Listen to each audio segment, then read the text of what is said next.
ያልታበሱ እንባዎች። ደራሲ አሰፋ በቀለ ገብረ ጊዮርጊስ። ተራኪ የሲልአብ። ያልታበሱ እንባዎች የመጨረሻ ክፍል።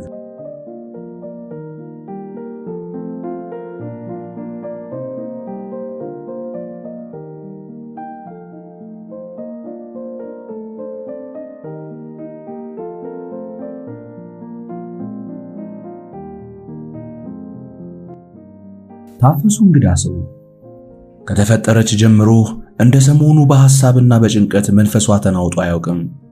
ችግሩ የጀመራት የአምሳ አለቃ መኮንን ዳርጌ ስላስቻለው አጠቃላይ ሁኔታ በዝርዝር ከገለጸላቸው ጊዜ ጀምሮ ነው። በሉ አስቻለውን ፍለጋ ወደ አስመራ ከሄደ በኋላ ደግሞ ብሶባት ሰንብታለች። ስጋቷም በሉ አስቻለውን ያገኘው ይሆን ወይስ ያጣው ይሆን? ቢያገኘውስ እሺ ብሎት ይመጣለት ይሆን? ቢመጣስ የሔዋን ስሜታዊ ምላሽ ምን ሊሆን ይችል ይሆን ከሚል ስጋትና ፍርሃት የሚመነጭ ነው። ለእነዚህ አሳሳቢ ጉዳዮች በቂ ምላሽ ሳታገኝላቸው ውስጡን ሲበሏት ሲያስጨንቋትና ሲያሳስቧት ድፍን 17 ቀናት አለፉ። ዛሬ ግን ከሁሉም ነገር መቋጫ ቀን ላይ ደርሳለች። በልሁ አስቻለውን ፍለጋ ወደ አስመራ ከሄደበት ቀን ጀምሮ ሲቆጠር 18ኛ ቀን በዕለተ ቅዳሜ። በተለይ ሔዋን በማታውቀው ሁኔታ ታፈሱ እንግዶች አሉብኝ በማለት ማለዳ ተነስታ የድግስ ሥራ ጀምራለች። ስጋና የመጠጥ አይነቶች ጨምሮ በርካታ የምግብ ሸቀጦችን ገዛዝታ ሔዋንና ትርፌን በሥራ ወጥራቸዋለች። ከአንድም 2 እና 3 ምድጃዎችን በመጠቀም ይከትፋሉ፣ ያቁላላሉ፣ ይቀቅላሉ። የታፈሱ እጆች በሥራ ይጠመዱ እንጂ ቀልቧ በቤት ውስጥ ወይም በሥራው ላይ አልነበረም። ሐሳቧ ሁሉ ይበታተናል። ከሔዋንና ከትርፌ ጋር የምትለዋወጠውን ጭውውት ከልቧ አታዳምጠውም። ብትስቅ እንኳ ሳቋ ለዛ የለውም። ለጭውውቱ የምትሰጠው ምላሽ ከርዕሰ ጉዳዩ ጋር ብዙም አይጣጣምም። አልፎ አልፎ ከሐሳቧ ብንን ስትል ብቻ ጭውውቱን እንደ አዲስ ትጀምረዋለች። በግምት ከቀኑ 5 ሰዓት አካባቢ ሳይሆን አይቀርም ታፈሱ ሌላ አስፈሪና አስደንጋጭ ክስተት ተፈጠረባት። ነገሩ የመነጨው ከወደ ሔዋን አካባቢ ነው። ሔዋን በልሁ አስቻለውን ፍለጋ ወደ አስመራ ስለመሄዱ አታውቅም። ምናልባት አስቻለው ወደ ዲላ ባለመመለስ አቋሙ የጸና እንደሆነ ወይም ጭራሽ ያልተገኘ እንደሆነ ደስታ በሽታ ሆኖ እንዳያሳቅቃት ሁኔታው ለሷ ድብቅ ነበረ። በልሁ ቤተሰብ ሊጠይቅ ወደ ደብረ ብርሃን እንደሄደን የተነገራት። እናም የበልሁን መምጣት የምትጠብቀው ከደብረ ብርሃን እንደሚሆን አድርጋ ነው። ታፈሱን አናግራ ያስደነገጠቻትም ከዚሁ ጋር በተያያዘ ነው። ታፈሱዬ ስትል ጠራቻት። ወይዬ እኔ ወንቅ አለቻት። ታፈሱ ወደ ሔዋን ዞር በማለት በዚያች ሰዓት የሶፋ ጌጦች እያስተካከለች ነበር።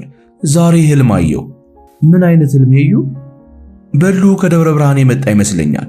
መንገድ ላይ ከረሜላ ገዝቶ ሲያላምጥ ቆይቶ ኖሮ ልክ እዚህ ሲደርስ የከረሜላዋን ላቂ ካፉ አውጥቶ ይሰጠኝ ይመስለኛል። ግን እጄ ላይ ሊያስቀምጣት ሲል ድንገት አምልጣኝ መሬት ላይ ተወድቅብኛለች። ብፈልጋት አጣታለሁ። ወዲያው ደግሞ እኔም ያለሁበት ቦታ ይጠፋኛል አለች። ፍቹ ምን ይሆን ስትል ጠየቀቻት። አለች ታፈሱ ድንገት ሳታስበው። በሁለት እጆቿ ሽንጥና ሽንጧን በመያዝ ቆማ ሔዋንን አተኩራ ታያት ጀመር። መጥፎ ህልም ነው እንዴ ታፈሱዬ? ታፈሱ እንደገና ወደ ቀልቧ መለስ ብላ ራሷን ለማረጋጋት እየሞከረች ለነገሩ የህልም ጥሩና መጥፎ የለውም፣ ህልም እንደፈቺው ነው ይባል የለ አለችና አሁንም ስሜቷን እፍና አድርጋ ወደ ሶፋ ማስጌጥ ስራዋ ተመለሰች። ግን ደግሞ ሐሳቧ ሁሉ ጥቅልል ብሎ ወደ ትናንትና ምሽት ሁኔታዋ ነጎደ። የታፈሱ እንግዳ ሰው የትናንት ምሽት ሁኔታ የተለየ ነበር። ሰበቡ በልሁ አስቻለውን ይዞ ከተማ መግባቱ ነው። ዲላ በልሁ አስቻለውን ይዞ ከቀኑ 8 ሰዓት አካባቢ ዲላ እንደገባ በቀጥታ ወደ ታፈሱ ቤት ይዞት መሄድ አልፈለገም። እማሆ ተብሎ በሚጠራ ሆቴል ውስጥ አሳረፈው። ለዚህ ምክንያቱ አስቻለው አሁን በሚገኝበት ሁኔታ ላይ ሔዋን ብታየው ሊደርስባት የሚችለውን የመንፈስ ስብራት በምን መልኩ መቀነስ እንደሚቻል ከታፈሱም ሆነ ከሌሎች ጋር መመካከል የሚያስችል ጊዜ ለመግዛት ነበረ። በዚሁ መሰረት በዕለቱ ካመሻሹ 10 ሰዓት አካባቢ ታፈሱ ወደ ሆቴሉ ጎራ እንድትል በሚስጥር ላከባት። እሷም ጥሪውን ስትሰማ ከመደንገጧ የተነሳ ምን እንዳደረገች ሳይታወቃት የቤት ልብሷን እንደለበሰች ነጠላ ጫማዋን እንዳደረገች ብፌ ላይ ጣል አድርጋ የነበረችውን የአንገት ልብሷን ብድግ አድርጋ ነበር ወደ ሆቴሉ የበረረችው። ሰዎች ተጣልተው ድረሽልኝ ብለውኝ ነው ብላ ባትናገር ኖሮ ያበደሽ መስሏቸው ሔዋንና ትርፌን በተከተሏት ነበር። ብቻ ወደ ተነገራት ሆቴል ሮጣ ስትደርስ ወደ አልቤርጎው ማለፊያ አቅጣጫ እንኳ ጠፍቷት ነበረ። በአመላካች እርዳታ እንደምንም ገባች። ፊት ለፊት ወደ አልጋ ክፍሎች ስትመለከት በልሁ መረድና የ50 አለቃ መኮንን ዳርጌ ከአንድ የአልቤርጎ ክፍል በር አጠገብ በረንዳ ላይ ቆመው አየች። እጅግ በሚያስገርም ጩኸት በልሁዬ ስትል ከርቀት ተጣራች። ረጋ በይ ታፈስ አላት በልሁ። ካሯሯጧ በተጨማሪ የጥሪዋ ድምጸት ውስጣዊ ስሜቷን አስረድቶት ታፈሱ የበልሁን ማሳሰቢያ ከቆብ አልቆጠረችውም። ጆላላ የቤት ውስጥ ቀሚሷን ወደ ጉያዋ ሰብሰብ አድርጋ በመሮጥ ከመሃላቸው ጥልቅ አለች።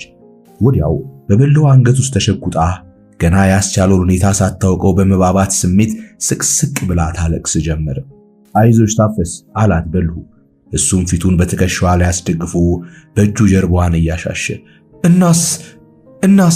እናስ በልሁ አለችው። ታፈሱ የአስቻለውን ሁኔታ በድፍን መጠየቋ ነበረ። አስቻለውን አገኘው ይዘው መጣ ብላ በዝርዝር ብትጠይቀው ምናልባት ምላሹ አሉታዊ ቢሆን ብቻ ሰጋች።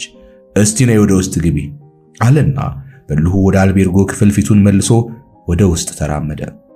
ታፈሱ ከፍርሃቷ የተነሳ በጥንቃቄ እርምጃ ከኋላው ተከተለችው። የ50 አለቃ መኮንን ዳርጌና መረድም ወደ ክፍሉ ገቡ።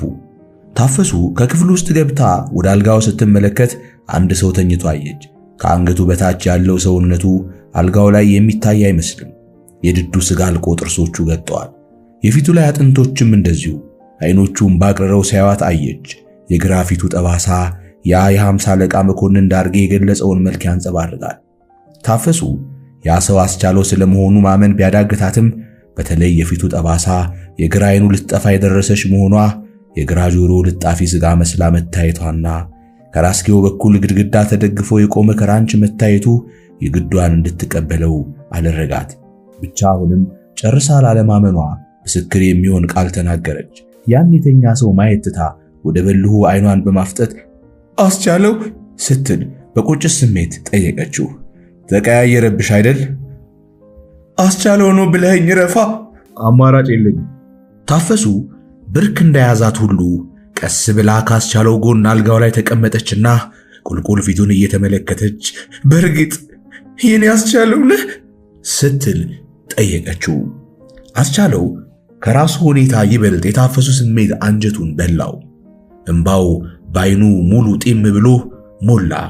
በዚያው በደከመና በሰለለ ድምፁ ለዚያውም በለቅሶ እየተቆራረጠበት ያንቺ ባልሆን ነበር ደስታዬ ታፈስዬ፣ ያንቺ መሆኔ የድሮ ይበቃ ነበር።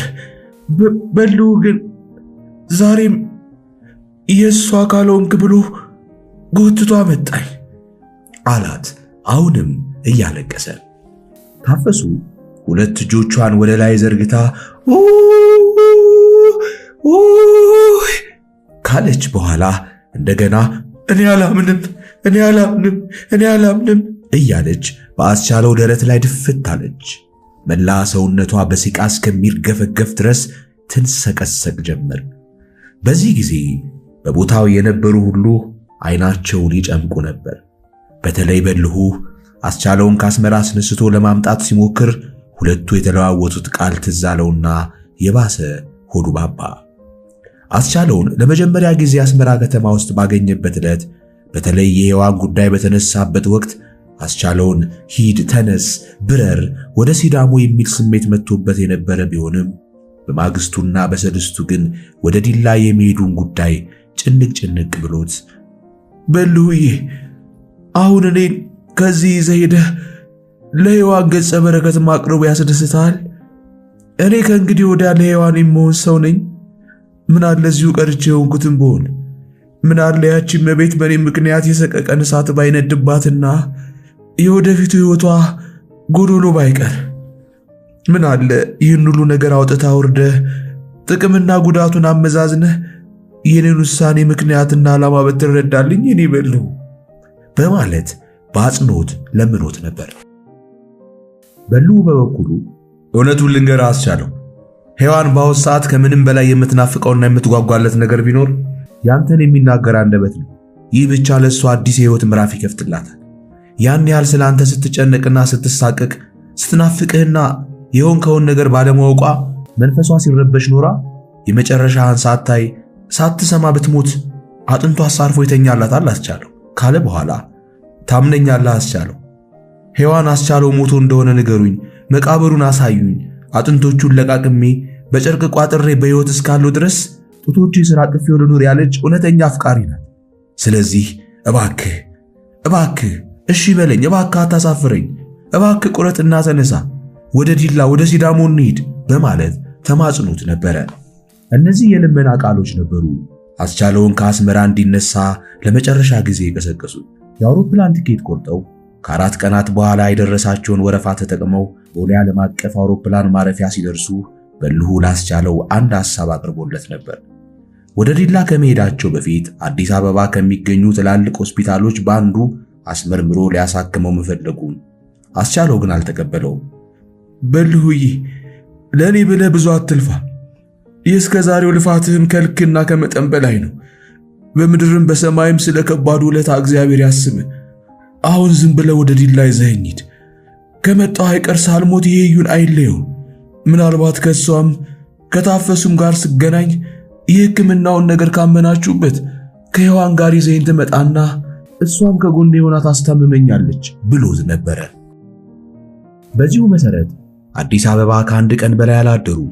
በማግስቱ ነበር ወደ ዲላ የገሰገሱት። በልሁ ታዲያ አሁን በዚያ አልቤርጎ ውስጥ ታፈሱ ያስቻለውን ሁኔታ አይታ እየሆነች ያለችውን ነገር ሲመለከት ሔዋንስ ስታየው ምን አይነት ስሜት ይፈጠርባት ይሆን ከሚል ስጋት በመነጨ ጨንቆት ነው ሆዱ ክፉኛ የባባውና ምርር ብሎ ያለቀሰው። በዚህ ሁኔታ በርካታ ደቂቃዎች አለፉ። ከቆይታ በኋላ የ50 አለቃ መኮንን ዳርጌ የታፈሱና ያስቻለው የሰቀቀን ለቅሶ ትንቅንቅ አሳሰበውና ከተቀመጠበት ብድግ ብሎ ወደ አልጋው ተጠጋ። ወይዘሮ ታፈሱ አላት፣ አጠገቧ ቆሞ ቁልቁል እየተመለከታት። እሷ ግን ምላሽ አልሰጠችውም። ይልቁንም ያስቻለውን የፊት ጠባሳ እየሳመች መልክህን አጠፉት አስቹ፣ ወዝህን አደረቁት የኔ ወንድም፣ ከሰውነት አወጡ የኔ ወንድም እያለች በፕላስቲክ የተበየዱ እጁንና እግሩን እየደባበሰች ያንተን ወሰዱና የእነሱን ተኩልህ የኔ ወድ፣ እነዚያ ጨካኞች፣ እነዚያ አረመኔዎች አለች። አሁንም በዚህ ጊዜ አስቻለው ተናገረ። እንዲህ እንደሆነ የተፈረደብኝ እኮ ገና እዚሁ ሳለሁ ነው ታፈስ። እዚያ ሄጄ የገጠመኝ አፈጻጸሙ ነው። እኔ እኮ ዕድለ ቢስ ነኝ ታፈሲ አለና በደህነኛው እጁ እንባውን ለመጥረግ ፊቱን በሙሉ መዳፉ ሙዥቅ አደረገው። በአነጋገሯ አንጀቷ የተላወሰው ታፈሱ ከተቀመጠችበት ድንገት ብድግ አለች። እንደ ማመድ እንደ መስከር አደረጋትና አሁንም 2 እጆቿን ወደ ላይ ዘርግታ ሰማይ እያየች እሪ ብላ እንደገና ጮኸች። አይ ሸዋዬ፣ አይ በርናባስ፣ የእናንተን ነገር እግዚአብሔር አይርሳው። በምድር ለሰራችሁት ሁሉ በሰማይ ይጠይቃችሁ፣ አንድዬ ይፋረዳችሁ እያለች አልጋው ላይ ቁጭ ብላ በ2 እጆቿ ፊቷን በመሸፈን አቀርቅራ ታለቅስ ጀመር። ወይዘሮ ታፈሱ አላት የ50 አለቃ መኮንን ዳርጌ አሁንም ከፊቷ ቆሞ። ምላሿን ሳይጠብቅ ንግግሩን ቀጠለ። ያለፈው አለፈ በቃ፣ ከእንግዲህ ማሰብ ስለ ወደፊቱ ነው። ይህ አለቃቀስሽ ደግሞ የልጁን ሆድ የባሰ ከማባበት በቀር ሌላ ጥቅም የለውም። ደግሞም አንቺ ብዙ የምታውቂው እንዲህ የምትሆኚ ከሆነ ያቺማ የዋሃ ሔዋን እንዴት ብትሆን ይሆን? ስለዚህ ባክሽ የኔ እመቤት አሁን እርሷን እንዴት ማረጋጋት እንደምንችል በእርጋታ ብንነጋገር ሲል ተማጸናት። ይሻላል ታፈስ፣ ሁሉን ተይውና ረጋ ብለሽ እንነጋገር አላት። በልሁም እንባውን ከዓይኑም ከፊቱም ላይ በመሐረብ እየጠራረገ ደቂቃዎችን ፈጀች እንጂ በእርግጥም ታፈሱ ተረጋጋች። በልሁም ሆነ የ50 አለቃ መኮንን ዳርጌ ያቀረቡት ሐሳብ ወሳኝ መሆኑን ታምናለች፣ ተቀበለችው። ሔዋንና አስቻለውን የማገናኛውም ቀን ተወሰነ። በማግስቱ ሰዓቱ ደግሞ ምግብ ተሰራርቶ ካለቀ በኋላ ወደ 7 ወይም 8 አካባቢ በሚገናኙም ጊዜ የሔዋንን ልቦና ማደናገሪያ ዘዴ ተፈጠረ። ከዚህ በኋላ ነበር ታፈሱ ወደ 12 ሰዓት አካባቢ ወደ ቤቷ የተመለሰችው። የዛሬው የድግስ ሽርጉድም የዚሁ ዕቅድና ፕሮግራም አንዱ አካል መሆኑ ነው። የሔዋን ሕልም ግን የታፈሱን ልብ የባሰ አሸበረውና በባሰ ስጋት ውስጥ ገባች። ይህች ልጅ የዋህ ናት፣ አምላኳ ምን እየነገራት ይሆን በማለት ያም ሆኖ የድግሱ ሥራ ቀጠለ። በየአይነቱ ተከፋፍለው ይሰሯቸው የነበሩ የወጥ አይነቶች ሁሉ ደረሱ። ቤት ተወለወለ፣ መቀመጫ ወንበሮች ተስተካከሉ። ጊዜውም ደረሰ። ልክ ከቀኑ 7 ሰዓት ተኩል። የሚመጡትን እንግዶች በውል የምታውቅ ታፈሱ ብቻ ናት። ትርፌም ዋናው እንግዳ አስቻለው መሆኑን ታውቃለች። ታፈሱ ትናንት ማታ በሆነ ሰበብ ወደ ውጭ ጠርታ ለሔዋን ፍንጭ እንዳትሰጥ አስጠንቅቃ ያስቻለውን መምጣት በጆሮዋ ሹክ ብላታለች። ሔዋን ግን ምንም አይነት ፍንጭ አልነበራትም። እሷ የምትጠብቀው የማታውቃቸውን የታፈሱን እንግዶች ብቻ ነው። ነገር ግን ድንገት ከሁሉም ቀድማ አይኗን ወደ ውጭ በርጣል ስታደርግ የምታውቀውና የምትናፍቀው ነገር ግን በዚያ ሰዓት ይመጣል ብላ ያላሰበችው እንግዳ ብቅ ሲል አየችው። በልሁ ቡላማ ሱሪ በነጭና ሰማያዊ ቡራቡሬ ሸሚዝ ለብሶ ነጣ ያለ ጃኬቱን ትከሻው ላይ አንጠልጥሎ በፍጥነት እርምጃ እየገሰገሰ ወደ ታፈሱ ቤት መጣ። እንዴ ታፈሱዬ፣ በልሁዬ መጣ አለች ሔዋን። በልሁን ፍልቅልቅ ብላ አየችና ጆሮዋን እንደታፈሱ ለሚሰጧት መልስ አቁማ መጣ ብላ ታፈሱ ቶሎ ብላ ወደ በሩ በመራመድ ላይ ሳለች በልሁ ወዲያው ከቻለ። ታዲያስ እንደምናችሁ እያለ እንደ አዲስ ሊስማት ወደ ታፈሱ ተጠጋ። እንኳን ደህና መጣ በልሁዬ አለች። ታፈሱም አንገቱን እቅፍ አድርጋ እየሳመችው ሄዩ አለ በልሁ ወደ ሔዋን እየተመለሰ። አቤት በልሁዬ። ደጋግሞ ተሳሳሙ። በልሁ ልክ እንደ ታፈሱና ሔዋን ትርፌንም ከሳማት በኋላ ወዲያው ንግግር ጀመረ። የሮጠና የቸኮለ የሚመስል እንደ ማለክለክ ይቃጠዋል። እንዴት ነው አዲስ ስሜት አይነበብብኝም? ይመስላል ግን ምንድነው አለችው ታፈሱ።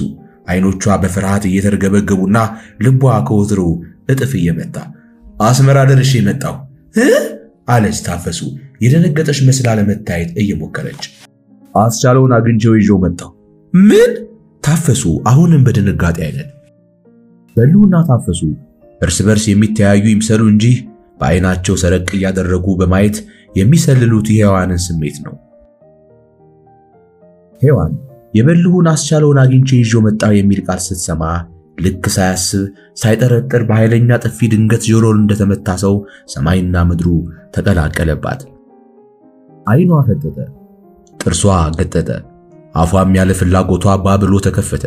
በአጠቃላይ የአንጎሏ የማሰብ ስርዓት ተዛባ፣ በድን ሆነች። በልሁ ለጥያቄ ፋታ በማይሰጥ ፍጥነት ቶሎ ቶሎ ይናገር ጀመር። ግን አንድ ነገር ልነግራችሁ ፈልጋለሁ። አስቻለው በድንገተኛ አደጋ ምክንያት አንዳንድ የአካል ጉዳቶች ደርሰውበታል። በእጅና በእግሩ ላይ የፕላስቲክ ልጣፎች ይታያሉ።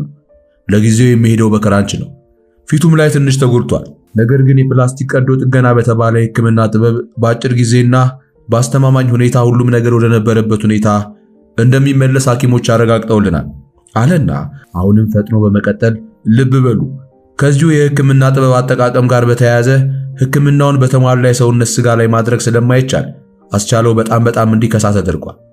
ለሕይወት ማቆያ ብቻ እንጂ በቂ ምግብ አይወስድም። የመክሳቱም ምክንያት ይሄው ብቻ ነው። ከስቶ ስታዩት ሌላ ነገር መስሏችሁ እንዳትደነግጡ እሺ ብሎ ፊቱን ወደ ውጭ በር መለስ ሲያደርግ አስቻለውና አጃቢዎቹ ተከታትለው ብቅ ሲሉ አየቻቸው። ወዲያው ደግሞ ያውላችሁ አስቻለው እየመጣ ነው፣ ወጣ በሉና በእልልታ ተቀበሉት አላቸው። በእርግጥም ሰዎች አስቻለውን አጅበው ከውጭ በር ላይ ደርሰዋል። ታፈሱና ትርፌ እልልታውን እያቀለጡ ወደ እንግዶቹ ሮጡ። ሔዋን ግን ከቆመችበት ንቅንቅ አላለችም። እንደ እንጨት ደርቃ ቀረች። በልሁ ከተናገረው ቃል አንዱንም አልተረዳችም። ቀድሞ ነገር ጆሮዋ እንኳ ስለመስማቱ ማንም እርግጠኛ አይደለም። ሄዩ ሲል ጠራት። በልሁ ሁኔታዋን ተጠራጥሮት ለመሰለል ያህል ሔዋን ልክ እንደ አእምሮ ዘገምተኛ ሰው የቄልና የጀለብ የሚመስል ድምፅ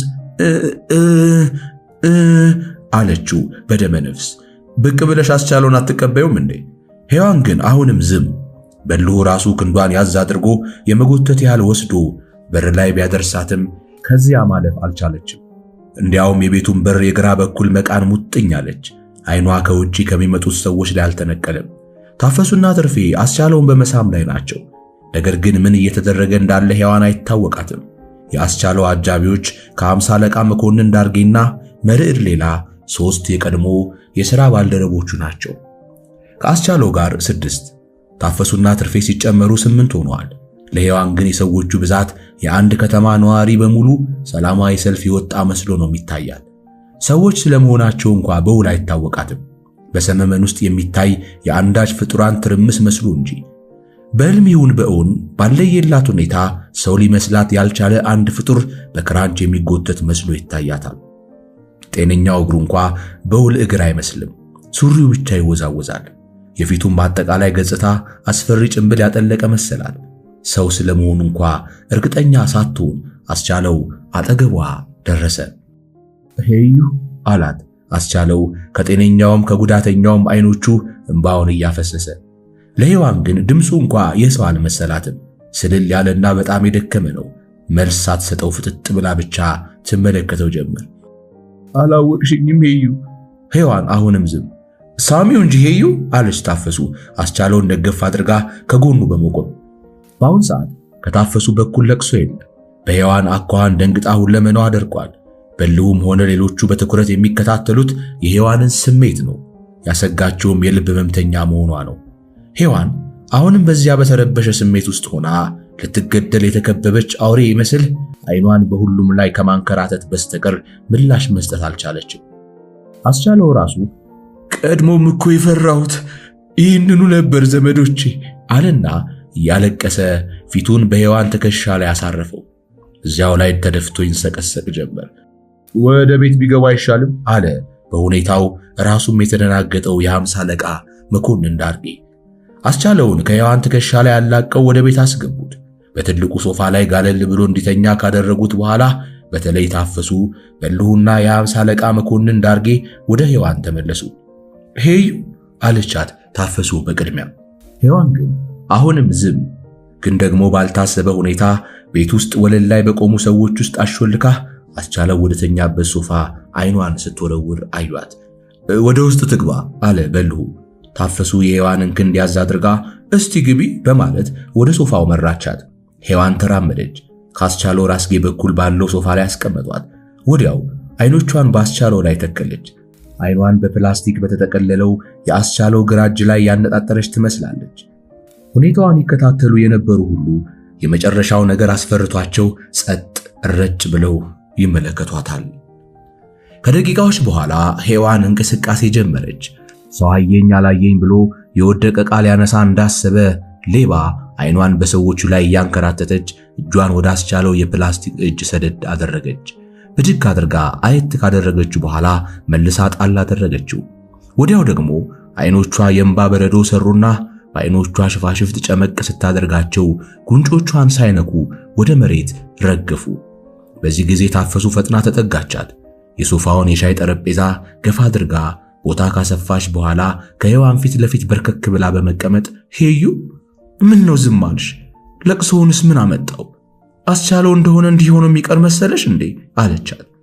በዚህ ሰዓት ማንም ባላሰበውና ባልጠበቀው ሁኔታ ሔዋን ድንገት እሪ በማለት በረጅሙ ጮሃ ወደፊቷ ግንብር በማለት በታፈሱ አንገት ላይ ተጠመጠመች። ቤቱ በለቅሶ ታመሰ። የሁሉም አንጀት ተላወሰ። ሶፋ ላይ ጋለል ብሎ ተኝቶ ግራና ቀኝ በጉንጮቹ ላይ እንባውን ያንቆረቆር የነበረው አስቻለውም ያንኑ የደከመና የሰለለ ድምፁን ባለ በሌለ ኃይሉ በመጠቀም በልሁ ሲል ተጣራ። ወይ አስቻለው ሲል መለሰለት። አስቻለው ግን እንደገና ታፈሱ ሲል ደግሞ ተጣራ። ምን ነው አስቹ? በቃ ከዚህ ቤት አውጡኝ። በቃ ወደ አንድ ቦታ ወስዳችሁ ደብቁኝ። እኔ አልሆነልኝም፣ አታሰቃዩኝ። ሔዋንንም አትሰቃይባችሁ፣ እናንተም አትሰቃዩ ባካችሁ። ስለ ነፍስ ይዣችኋለሁ አለ በተከታታይ። በልሁና ታፈሱ የሚሉት ጠፍቷቸው አቀርቅረው እንባቸውን ሲያፈሱ በመሃል የ50 አለቃ መኮንን ዳርጌ ጣልቃ ገባና የት ትሄዳለህ አስቻለው አለው። በቃ የትም፣ እያስለቀስኩ በማላስለቅስበት ቦታ የትም ይሁን ብቻ ከዚህ ቦታ ሰውሩኝ አላቸው።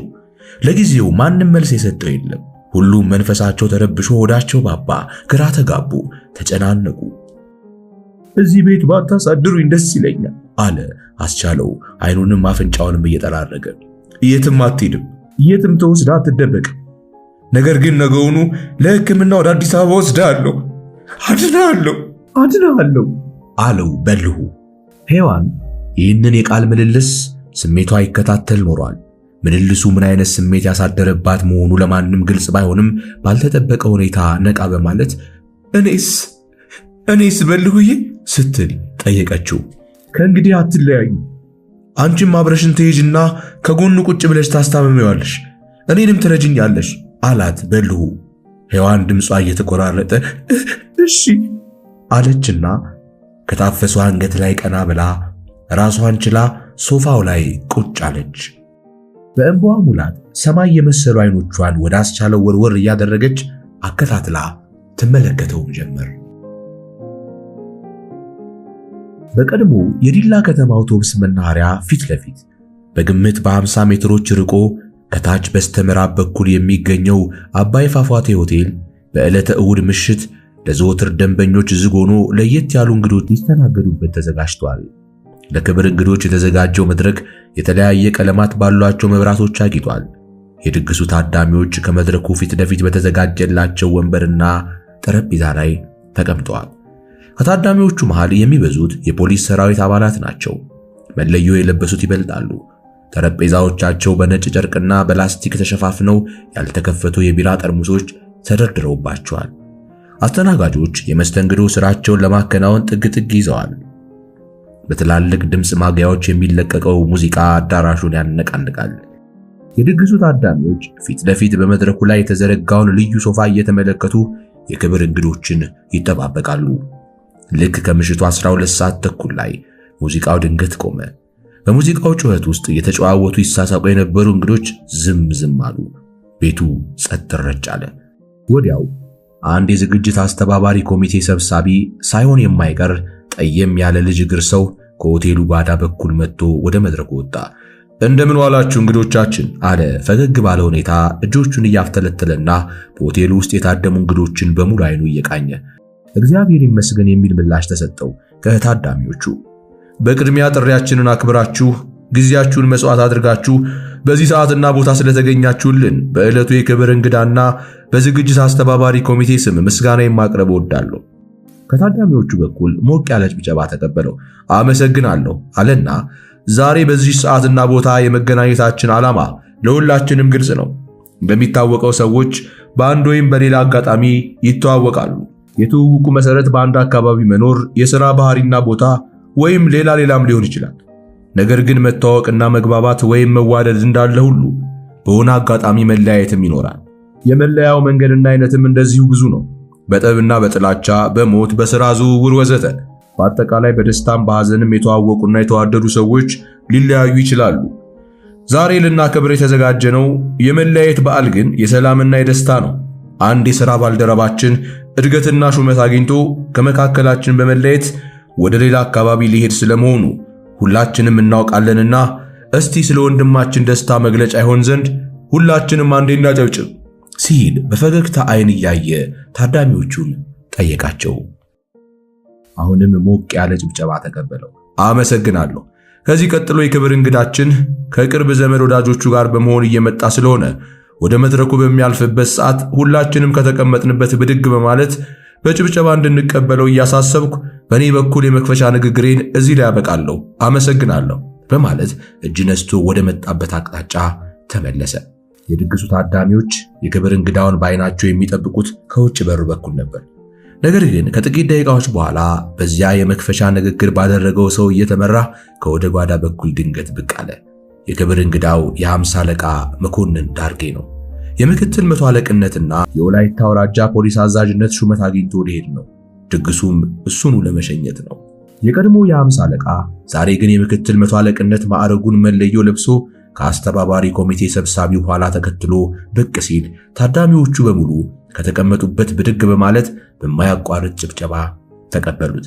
ከነሱ ኋላ ነጫጭ ሀገር ልብሷን ለብሳ እንቁጣጣሽ የመሰለችው ታፈሱ እንግዳ ሰው፣ ቀጥላ ሔዋን፣ ከሷ ኋላ ደግሞ መርዕድ እሸቴ በመሆን ተከታተሉ። ሁሉም ለታዳሚዎች የጭብጨባ አቀባበል እጅ እየነሱ ወደ መድረኩ አመሩ። ምክትል የመቶ አለቃ መኮንን ዳርጌና ታፈሱ ጎን ለጎን እንዲሁም ሔዋን ከታፈሱ ቀኝ በኩል፣ መርዕድ ደግሞ ከምክትል መቶ አለቃ መኮንን ዳርጌ ግራ ጎን በመቆም ታዳሚዎች እንዲቀመጡ ጋበዙ።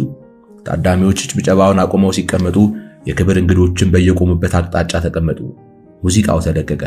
አስተናጋጆችና የድግሱ አስተባባሪዎች በታዳሚዎች ፊት ተቀምጠው የነበሩ ጠርሙሶችን መክፈት ጀመሩ። መስተንግዶ ጦፈ። በርካታ የድግሱ ታዳሚዎች ታፈሱንና መርዕድን በከተማ ውስጥ ያውቋቸዋል። ሔዋንን ግን እንኳንስ በውል የሚያውቃት በዓይኑም አይቷት የሚያውቅ ስለመሆኑ አንድም ታዳሚ እርግጠኛ አልነበረም። ከሁሉም በላይ ታዳሚዎቹን ያስደነቃቸው በምን ምክንያትና ሰበብ ታፈሱና መርዕድ የምክትል መቶ አለቃ መኮንን ዳርጌ የቅርብ ዘመድና ወዳጆች ሊሆኑ እንደቻሉ ነው። ያም ሆኖ ሁሉም በየሆዳቸው ወይ ጉድ የሰው ዘሩና የግንኙነት መስመሩ እኮ አይታወቅም በማለት በግርምት አለፉት። የግብዣው ስነ ስርዓት ቀጠልና በምክትል መቶ አለቃ መኮንን ዳርጌ ቀዳሚነት በነታፈሱ ቀጣይነት የብፌ ምግብ መነሳት ጀመረ።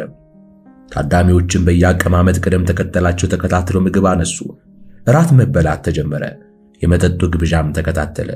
ምግብ ተበልቶ አብቅቶ ሳህኖች ከየጠረጴዛው ላይ ተነስተው ጠረጴዛዎች በአስተናጋጆች ተወልውለው ካበቁ በኋላ መጠጡ፣ ጭውውቱና የሙዚቃው ጩኸት በቀጠለበት ሰዓት አሁንም ለሁለተኛ ጊዜ ሙዚቃው ድንገት ቆመ። የታዳሚዎችም ወሬና ጫጫታ ወዲያው ቆመና አዳራሹ ጸጥ ረጭ አለ። ሰዓቱ በግምት ከምሽቱ 2:30 አካባቢ ይሆናል። አሁንም ያ የመክፈቻ ንግግር ያደረገው ሰው ወደ መድረኩ ሲራመድ ታየ። ቀድሞ እንዳደረገው ሁሉ ከታዳሚዎች ፊት ለፊት በመቆም ታዳሚዎቹን በፈገግታ እያየ የተከበራችሁ እንግዶቻችን ሲል ጀመረ። ቀደም ሲል በመክፈቻ ንግግሬ ላይ እንደጠቀስኩት የዛሬው ጉዳያችን የሥራ ባልደረባችን የሆነው የቀድሞ የ50 አለቃ ዛሬ ደግሞ ብሎ ንግግሩን ጎተት በማድረግ ወደ ኋላው ዞሮ ምክትል መቶ አለቃን ሳቅ እያለ ሲያይ ታዳሚውም ምክትል መቶ አለቃ መኮንን ዳርጌና እነታፈሱም ሳቁ። አፍሬም ፈርቼ እኮ ነው አለ በመቀለድ አይነት። ሳቅና ጭብጨባ ከታዳሚዎች ተሸረው። አመሰግናለሁ ብሎ እጅ ከነሳ በኋላ በቀጣይ 2 ፕሮግራሞች አሉ። በመጀመሪያ የምንወደውና የምናከብረው ጓደኛችንና የሥራ ባልደረባችን ከመካከላችን ተለይቶ ሲሄድ ማስታወሻችን ያደርጋት ዘንድ ያዘጋጀንለትን ስጦታ ማበርከትና ከዚያ ቀጥሎ ምክትል መቶ አለቃ መኮንን ዳርጌ ስላገኘው የማዕረግ እድገትና ሹመት እንዲሁም ከኛ ከወዳጆቹ በመለየቱ ያደረበትን ስሜት አጠር ባለ ሁኔታ የሚገልጽበት ፕሮግራሞች ናቸው። በዚሁ ቅደም ተከተል ማከናወን እንዲቻል የአውራጃችን ፖሊስ አዛዥ የሆኑት መቶ አለቃ ብዙአየሁ አስራት ስጦታዎችን እንዲያበረክቱልንና ምክትል መቶ አለቃም ወደ መድረኩ ጫፍ ቀረብ ብሎ እንዲቀበልልን ሁለቱንም እጋብዛለሁ። አመሰግናለሁ ብሎ ከመድረኩ ወረደ። መቶ አለቃ ብዙአየሁ ከታዳሚዎች መሃል ብድግ ብሎ ወደ መድረኩ አመራ። ማዕረጉን የሚገልጽ መለዮ ለብሷል። ከ40 ዓመት አለፍ ያለው የሚመስል ጎልማሳ ነው። ወፈር ያለና ቀይ መልከ ቀና ብጤ ነው። መድረኩ ላይ እንደወጣ በቅድሚያ ለምክትል መቶ አለቃ መኮንን ዳርጌ፣ ቀጥሎ ደግሞ ለድግሱ ታዳሚዎች የፖሊስ ሰላምታ ሰጠ። ወዲያው ምክትል የመቶ አለቃ መኮንን ዳርጌ ከተቀመጠበት ሶፋ ላይ ብድግ ብሎ ወደ መድረኩ ጫፍ ተራመደ። መቶ አለቃ ብዙአየሁ የግራ እጁን ወደ ግራ የሱሪ ኪስ አስገብቶ አንዲት በብልጭልጭ ወረቀት የታሸገች የማይካ ብልቃጥ አወጣ። ወረቀቱን ቀዶ ከጣለ በኋላ ብልቃጧን ከፈተና አንድ ረዘም ወፈር ያለ የወርቅ ሐብል አወጣና ለታዳሚው ዘርግቶ አሳየ። ተጨበጨበለት። ወደ ምክትል መቶ አለቃ መኮንን ዳርጌ ጠጋ አለና ምክትል መቶ አለቃ መኮንን ዳርጌ ፈገግ ብሎ ጎንበስ በማለት አንገቱን ሲሰጠው አጠለቀለት። ሞቅ ያለ ጭብጨባ ተሰማ። ወዲያው የሁለቱ የፖሊስ መኮንኖች የፖሊስ ሰላምታ ተሰጣጡ። ቀጥለውም ተቃቀፉ። አሁንም ተጨበጨበ። የመቶ አለቃ ብዙአየሁ ወደ ቦታው ሲመለስ ምክትል የመቶ አለቃ መኮንን ዳርጌ ባለበት ላይ እንደቆመ ፊት ለፊት ታዳሚውን ይመለከት ጀመር። ፕሮግራሙ ቀደም ብሎ ታውቆ ነበርና ተጨማሪ ማስተዋወቅ አላስፈለገም። መቶ አለቃ ብዙአየሁ ከቦታው ደርሶ እንደተቀመጠ ምክትል መቶ አለቃ መኮንን ዳርጌ ንግግሩን ጀመረ። በቅድሚያ ስለተደረገልኝ የሽኝት ድግስና ስለተበረከተልኝ ስጦታ ወሰን የሌለው ምስጋናዬን አቀርባለሁ። ተጨበጨበለት። ምክትል መቶ አለቃ መኮንን ዳርጌ ንግግር ለመቀጠል እየፈለገ ነገር ግን መናገር ያቃተው መሰለ። ሆዱ ባብቶ እንባ ተናነቀው። ለታዳሚዎች በሐዘን ስሜት ከንፈራቸውን ሲመጡ ተሰማው። በዚህ ጊዜ የባሰውን እንባው ዝርግፍ አለ። ሁለቱንም አይኖቹን በሁለት እጅ ጣቶቹ ጠራረገና በእኔ እምነትና ግምት በዲላ የ1 ዓመት ቆይታዬ ይህን ያህል ዘመድ ወዳጅና የሰው ፍቅር ያፈራው አልመሰለኝም ነበር። ሁኔታው ግን ከእምነቴና ከግምቴ በላይ ሆኖ ሳገኘው ሁሉም ነገር ታምር ነው የሆነብኝ አለና አሁንም አይኖቹን ጨመቀ።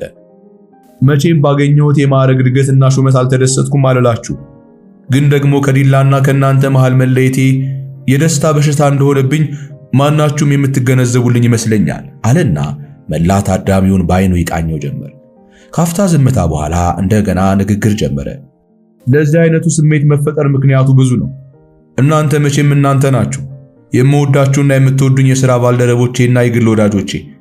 በእኔ በኩል ግን ራሷ ዲላ ከተማ የተለየና የሕይወት ሙሉ ትዝታ በሚሆን ገጠመኝ የተጠመድኩባትና የተለየ ፍቅርም እንዲያድርብኝ ያደረገችኝ ከተማ በመሆኗ ከሷም ከናንተ መለየቱ የዳገት ያህል ከብዶኛል። ታዳሚዎች ከንፈራቸውን መጠጡ።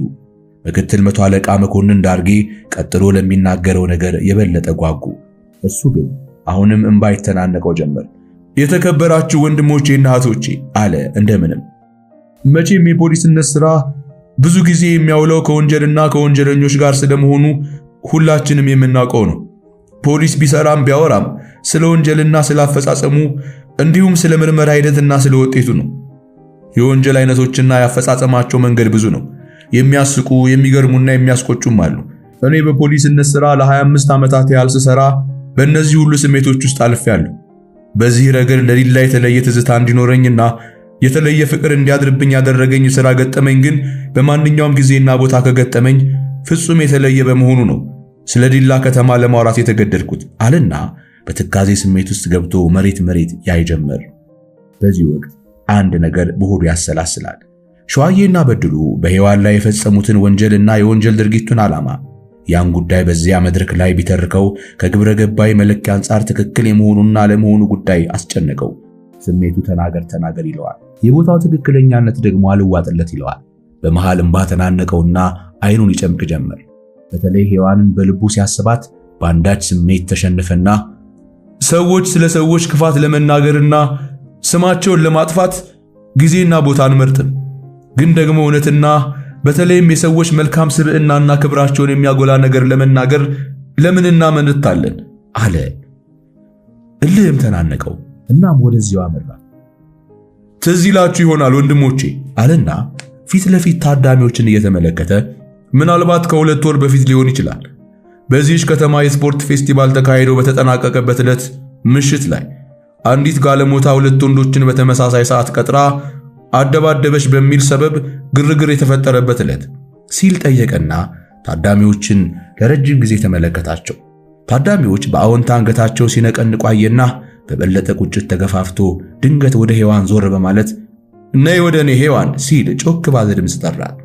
ሔዋን ያላሰበችውና ያልጠበቀችው ሁኔታ በመሆኑ በድንጋጤ ባለችበት ድርቅ ብላ ቀረ። አይኗን ፈጠጥ አድርጋ ምክትል መቶ አለቃን ትመለከተው ጀመር። ነይ ወደ እኔ ትመለሻለሽ አላት። አሁንም ታፈሱዬ አለች ሔዋን ከምክትል መቶ አለቃ ጥያቄ ታድናት ዘንድ የታፈሱን ቀሚስ ጭምድድ አድርጋ ያዘች። አይዞሽ እዩ ተነሺ፣ ምክትል መቶ አለቃን አታስቀይሚ አለቻት። ታፈሱ የሔዋንን ጉንጭ ደበስበስ እያደረገች። ሔዋን ስትፈራ ስትቸር በጭንቀት ፊቷ እንደተኮማተረ አይኗ ግን በምክትል መቶ አለቃ መኮንን ዳርጌ ላይ እንደተሰካ ብድግ ብላ ቆመች። ወደሱ ለመራመድ ግን ፈራች። በዚህ ጊዜ ራሱ ምክትል መቶ አለቃ ክንዷን ያዝ አድርጎ ወደ መድረኩ ጫፍ ወሰዳትና ንግግሩን ጀመረ። ይኸውላችሁ ወንድሞቼ ይህቺ ቆንጆ ልጅ ነበረች ጋለሞታ የተባለችው አለ በጣቱ ወደ ሔዋን እያመለከተ። ሔዋን ግን አንገቷን ደፍታ ቀረቀረች። ታዳሚዎች ሔዋንን ትኩር ብለው ያዩት ጀመር። ለሚስጥሩ ከመጓጓት የተነሳ ሁሉም ጸጥ ረጭ ብሎ የምክትል መቶ አለቃን ንግግር ይጠባበቅ ጀመር። አያችሁ ወንድሞቼ ጋለሞታ የሚለው ቃል የሴትነት መገለጫ ጭራሹን ለዚህ ቆንጆ ወጣት ልጃገረድ አያገለግልም። ከዚያም አልፎ በምርመራ ሂደት እንደተጣራው ይህች ልጅ ማንም ያልነካት ክብሯን የጠበቀች ድንግል ሴት ናት። አደባደበቻቸው የተባሉትንም ሰዎች ጭራሹን አታውቃቸው። ነገር ግን ቃል ገብታለት በአጋጣሚ የተለያትን ፍቅረኛዋን ቃሏን አክብራ በመጠበቅ ላይ ሳለች ለራሱ የፈለጋት ሰው ለራሷ ጥቅም ከቆመች እህቷ ጋር ተመሳጥሮ የዚህችን ልጅ መልካም ስም ለማጥፋትና ከሚወዳትና ከምትወደው ፍቅረኛዋ ጋር ለማለያየት በማሰብ ያሴሩባትና የፈጸሙባት የስም ማጥፋት ወንጀል ሆኖ ተገኘ። እውነት ግን በራሷ ላይ ነፍስ ዘራች። የፖሊስነት ሙያ ይህችን ልጅ ነፃ ወጣት። አጋጣሚ ሆነና በኔው ምክንያት ከዚያ ተለይታው ከምትኖረው ፍቅረኛዋም ጋር ተገናኘች። ልጁ በአሁን ሰዓት ትንሽ የጤንነት ችግር ገጥሞት አዲስ አበባ በሚገኘው ቅዱስ ጳውሎስ ሆስፒታል ተኝቶ እየታከመ ሲሆን ይህችም ልጅ ከጎኑ ቁጭ ብላ ታስታምመው ይዛለች። ዛሬ እዚህ ቦታ የተገኘችውም በኔ ጥሪና ግብዣ ነው። ትናንት ነበር የመጣችው፣ ነገ ደግሞ ወደዚያው ተመልሳ ትሄዳለች ሲል በዚያ የድግስ አዳራሽ ውስጥ የተገኘ ታዳሚ ሁሉ ሞቅ ባለ ጭብጨባ ቤቱን አነቃነቀው። ግን ግን ሲል ቀጠለ ምክትል መቶ አለቃ መኮንን ዳርጌ። ይህች ልጅ መልካም ስሟ በከንቱ ጠፍቶ አልቀረም። በአስተማማኝ ነፃ ወጥታለች። በአንጻሩ ደግሞ ያቺ ሴረኛ እህቷና ተባባሪዋ ከነወንጀላቸው ተደብቀው አልቀሩ። ከሰጡት የእምነት ቃል በተጨማሪ በሰውና ቴክኒክ ማስረጃዎች ድርጊታቸው ተረጋግጦባቸው እነሆ ሁለቱም በሕግ ቁጥጥር ስር ውለው ፍርዳቸውን በመጠባበቅ ላይ ናቸው። ታዳሚው አሁንም አጨበጨበ። እንደውም ጆሮ የሚበጥስ ፉጨት ተሰማ። አመሰግናለሁ ካለ በኋላ ምክትል መቶ አለቃ መኮንን ዳርጌ ሔዋንን ግንባሯ ላይ ሳም አድርጎ ወደ መቀመጫዋ እንድትመለስ አመለከታት። ሔዋን የሩጫ ያህል ተራምዳ ሶፋው ላይ ቁጭ በማለት ከፍርሃትና ከድንጋጤ ተደብቃት ይመስል በታፈሱ ጡቶች መሃል ሽጉጣለች። ታለቅስም ጀመር። የሸዋዬንና የበድሉ አሸናፊን ተንኮል እንዲሁም የወደፊት ዕጣ ፈንታቸውን ከምክትል መቶ አለቃ መኮንን ዳርጌ አንደበት የሰማችው እንደ ሰመመን ነበር። እያደር ስታሰላስለው ግን ቁጭቱም ንዴቱም ተደማምሮ ምርር አድርጎ አስለቀሳት። እናም ወንድሞቼ ብሎ ምክትል መቶ አለቃ መኮንን ዳርጌ ንግግሩን ሊያጠቃልል ሲል ድንገት አይኑን ወደ ሆቴሉ መግቢያ በር ላይ ጣል ሲያደርግ የጥድፊያ አይነት እንቅስቃሴ ተመለከተና ቀልቡንም ሰረቅ አደረገበት። በእርግጥም በር አካባቢ ቁጭ ብሎ የነበረ አንድ የድግሱ ታዳሚ ወደ መድረክ ሲገሰግስ አየው። ሰውየው ከምክትል መቶ አለቃ መኮንን ዳርጌ አጠገብ ደረሰና ወደ ጆሮው ጠጋ ብሎ ጌታዬ፣ ታፈሱና ሔዋን የሚባሉ ሰዎች ካሉ በአስቸኳይ ቤት ድረስ ይምጡ የሚል መልእክተኛ መጥቶ ነው አለው። ምክትል መቶ አለቃ መኮንን ዳርጌ መልእክቱን እንደሰማ ወደ ነታፈሱ ዞር ብሎ ሲያይ ለካ የተነገረውን መልእክት እነርሱም ሰምተውት ኖሮ አቆብቁቦ እያዩት ኖሯል። ምንድነው 50 አለቃ በማለት ታፈሱ ከተቀመጠችበት ተስፈንጥራ ተነሳች። ከመደንገጧ ብዛት የቀድሞውን 50 አለቃ በቀድሞ ማዕረጉ ጠራችው። በአስቸኳይ ቤት ድረሱ ኑ ተብሏል ይላል አላት። ራሱም የድንጋጤ ስሜት እየተነበበበት ኧረ ፍጠኑ ብለዋቸዋል አለ መልእክተኛው። ታፈሱ ሔዋንና መርዕድ የምክትል መቶ አለቃውንም ሆነ የድግሱ ታዳሚዎችን ፈቃድ መጠየቅ የሚያስችል ፋታና ጊዜ አላገኙ። በታፈሱ መሪነት የሽቅድምድም ያህል ተከታትለው ከአዳራሹ ወጡና ወደ ታፈሱ ቤት ሮጡ። በዚህ ጊዜ የድግሱ ድባብ ፍጹም ተለወጠ። ምክትል መቶ አለቃ መኮንን ዳርጌ ራሱ ግራ ገብቶት ባለበት ቆሞ ቀረ። ታዳሚዎችም አንዴ በሩን ሌላ ጊዜ ምክትል መቶ አለቃ መኮንን ዳርጌን በመመልከት አይናቸው ይንከራተት ጀመር። ከጥቂት ቆይታ በኋላ ግን ጥቂት ፖሊሶች ወደ ታፈሱ ቤት ሄደው የሆነውን ነገር እንዲያጣሩ ታዘዙና የእነታፈሱን ዱካ ተከትለው ገሰገሱ።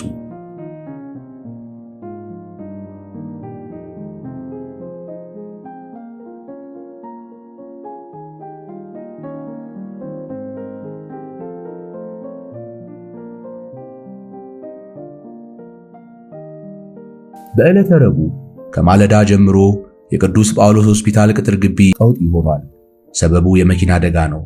አንዲት በተለምዶ ውይይት በመባል የምትታወቅ ታክሲ በርካታ የመድኃኔዓለም አጠቃላይ ሁለተኛ ደረጃ ትምህርት ቤት ተማሪዎችን አሳፍራ ከትምህርት ቤቱ በር ላይ በመድረስ ቆማ በማራገፍ ላይ ሳለች አንድ የፍሬን ችግር የነበረበት የከተማ አውቶቡስ ከታክሲዋ ላይ በመውረድ ላይ የነበሩ ተማሪዎችን ጨፍልቋቸው ነው። በርካታ ሞተዋል።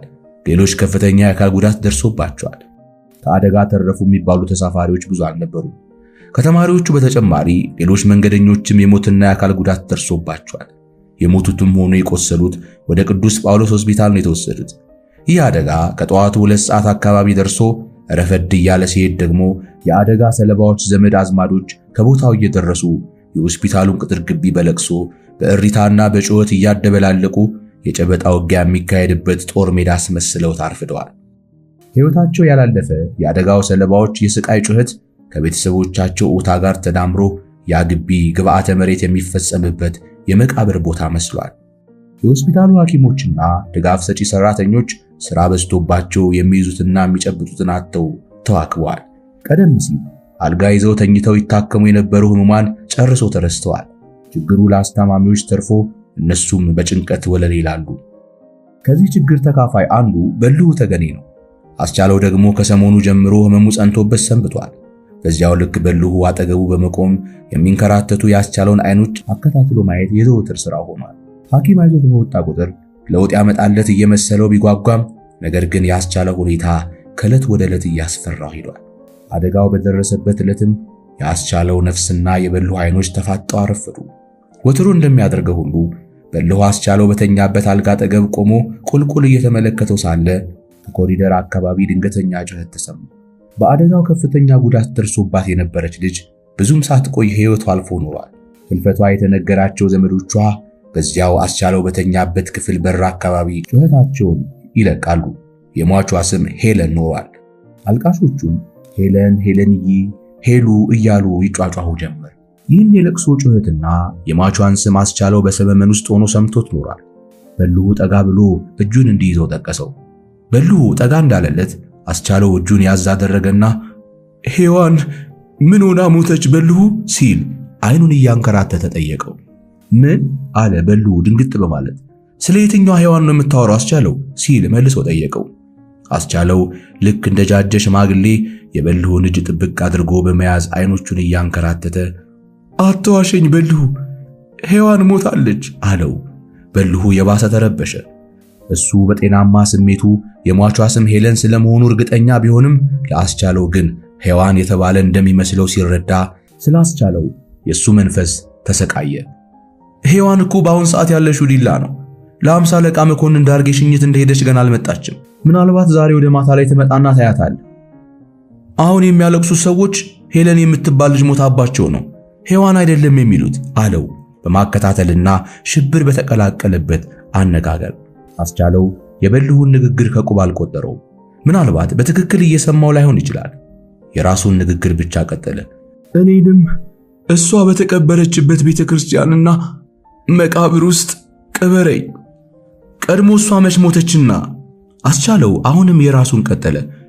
በመቃብራችን ላይ እኛ በከንቱ ሞተናል፣ እናንተ ግን አደራ ብለህ ጻፍበት አለው። የበልሁን እጅ ጭምድድ አድርጎ እንደያዘ። የበልሁ ጭንቀት ከመጨረሻው ጫፍ ላይ ደረሰ።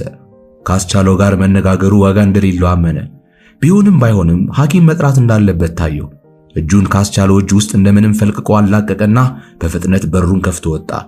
ከነርሶቹ ክፍል በር ላይ እንደደረሰ አስቻለውንና በአካባቢው የተኙ ሕሙማንን የምትከታተለው ነርስ ከውስጥ ወደ ውጭ ስትወጣ አገኛት። የተለያዩ መድኃኒቶችን ይዛ ወደ ድንገተኛ ክፍል በመሄድ ላይ ነበረች።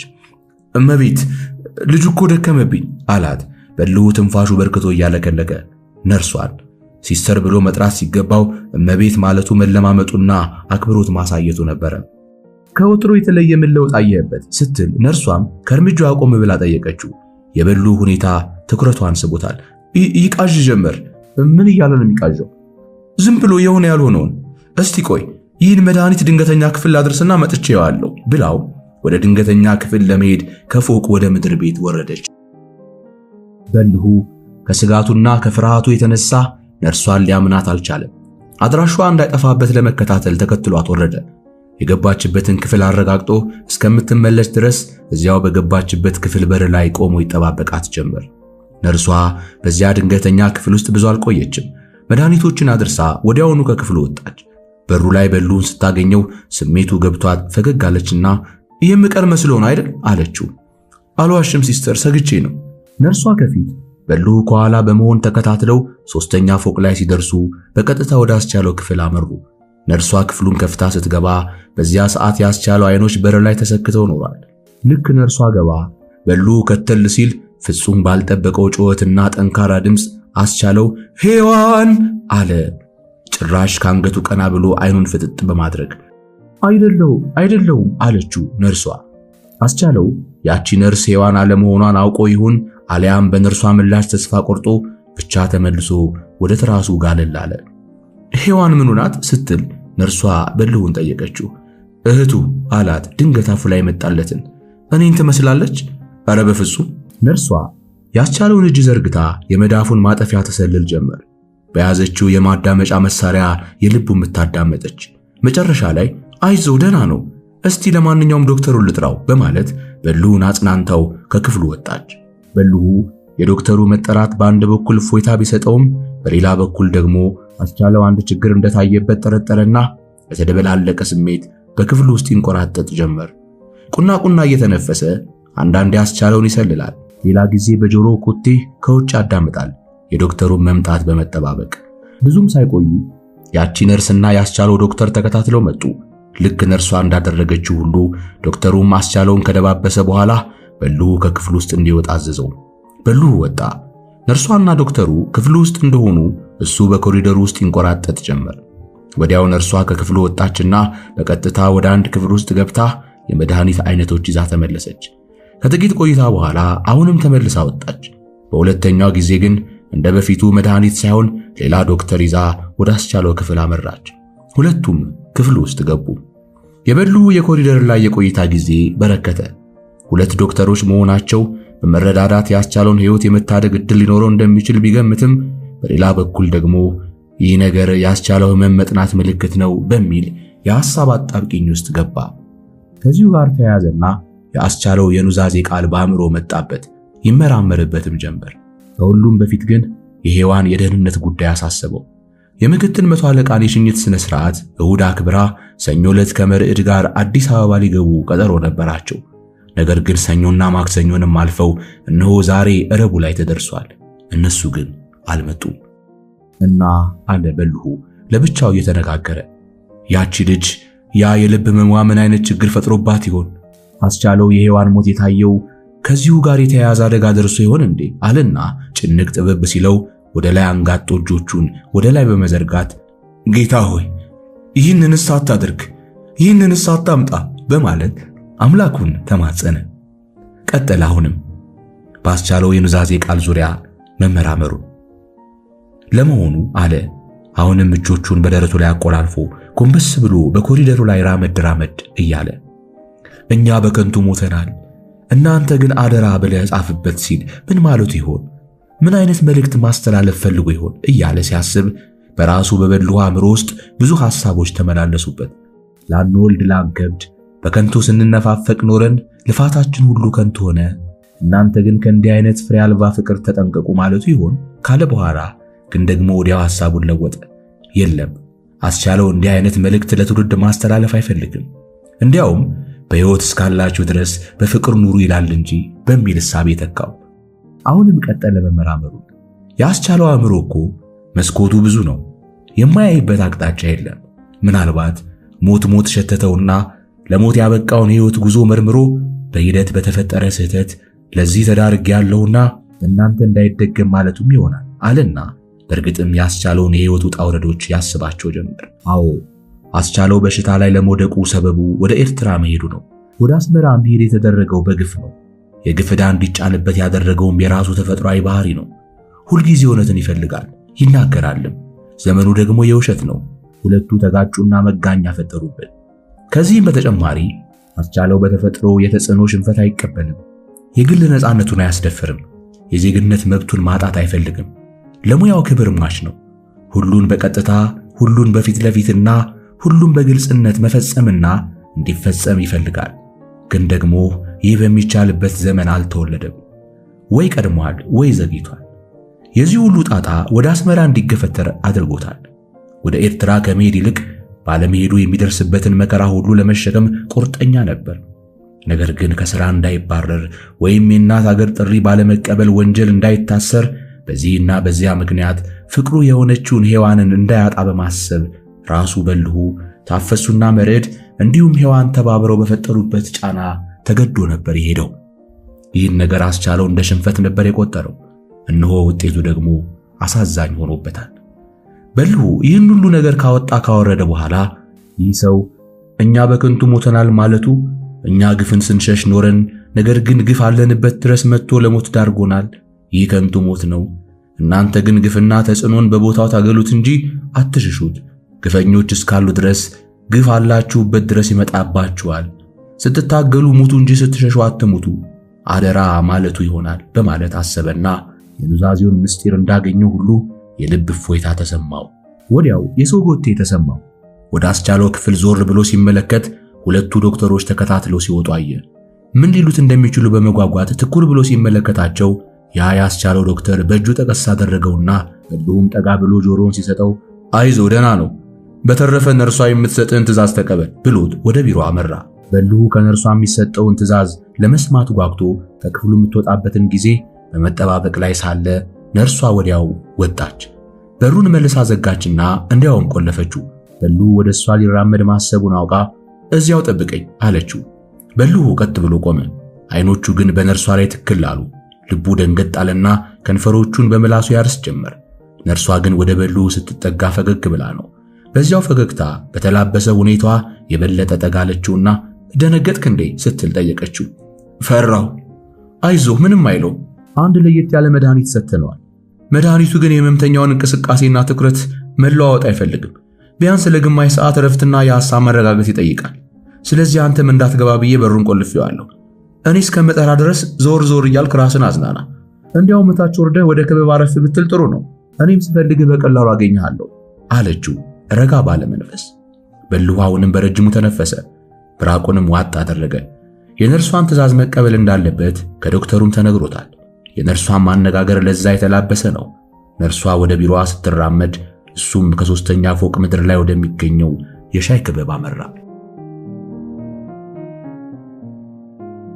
ግማሽ ሰዓት ለበልሁ የግማሽ ዓመት ያህል ረዘመበት። ለነገሩ ከጠዋት ጀምሮ ምንም ነገር ባፉ አልገባምና ረሃብም ተሰማው። ሰዓቱ ደግሞ ወደ 6 ተኩል ተጠግቷል። ሻይና ኬክ አዘዘ። ፉት ጎረስ እያደረገ ቡናም አዘዘ። ሲቀርብለት አሁንም ፉት አለ። ግን የሁሉም ነገር ጣዕም እህሉ አይለውም። ማጣፈጫው ስኳር ይሁን ጨው አይለይለትም። ትኩስ ይሁን ቀዝቃዛ አይሰማውም። ስሜቱ ሁሉ ባስቻለውና በሁኔታው ዙሪያ ብቻ ሆነ። በመሃል የሔዋንና የመርዕድ ጉዳይ ትዝ አለው። ዛሬም ላይ መጡ አለ ለብቻው እየተነጋገረ። ትንሽ ልጠብቃቸውና ደውዬ ችግራቸውን ማወቅ አለብኝ። ብቻ ነርሷ ስላስቻለ የምትነግረኝ ነገር ሰላም ይሁን እያለ በማሰብና በማሰላሰል ላይ ሳለ ሰዓቷ ደርሶ ኖሮ ያቺ ነርስ ድንገት ከፊቱ ከቻለች። ሻይ ቡና አልክ አለችውና ወንበር ሳብ አድርጋ ካጠገቡ ቁጭ አለች። ሁሉንም አደረግኩ አላት በልሁ በፍርሃት አይን እየተመለከታት። ነርሷ ቡና አዘዘች። እስከሚቀርብላትም ድረስ ከበልሁ ጋር ጭውውት ጀመረች። ተነጋገሩ። በእርግጥም ብዙ ተወያዩ፣ ተግባቡ። ከዚያች ሰዓት ጀምሮ በልሁ ወደ ዲላ ስልክ ለመደወል ቁርጥ ሐሳብ ላይ ደረሰ። ከነርሷ ጋር ተሰነባበቱና እሷ ወደ ስራዋ ስትመለስ በልሁ ደግሞ ከሆስፒታሉ ቅጥር ግቢ ወጥቶ ስልክ ፍለጋ ኪዮስኮችን ይፈልግ ጀመር። ስልክ እንዳገኘ በቀጥታ መርዕድን ለማግኘት ወደ አጼ ዳዊት ትምህርት ቤት ደወለ። ለጊዜው መርዕድን አላገኘም። ስልኩን ያነሳው ሰው ግን መርዕድን ከ10 ደቂቃ በኋላ ሊያቀርብለት እንደሚችል ነገረው። ይህኔ ዛሬም ወደ አዲስ አበባ ጉዞ እንዳልጀመሩ ተረዳ። ዲላ ውስጥ አንድ ችግር እንዳለ ገመተ። የሆዱን በሆዱ አድርጎ ወደ አውራጃው ግብርና ጽሕፈት ቤት ደወለ። በጓደኞቹ አማካኝነት ለታፈሱ ሊደርስለት የሚፈልገው መልእክት አስተላለፈ። ይህ ሁሉ እስከሚሆንበት ድረስ መርዕድን የቀጠረበትም ሰዓት ደረሰና እንደገና ወደ አጼ ዳዊት ትምህርት ቤት ደወለ። መርዕድን አገኘው። ሃሎ መርዕድ።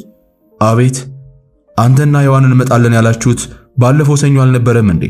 ነገር ግን ይሄው እስከ ዛሬ አልተነሳችሁም። ችግሩ ምንድነው? ሲል ጠየቀው።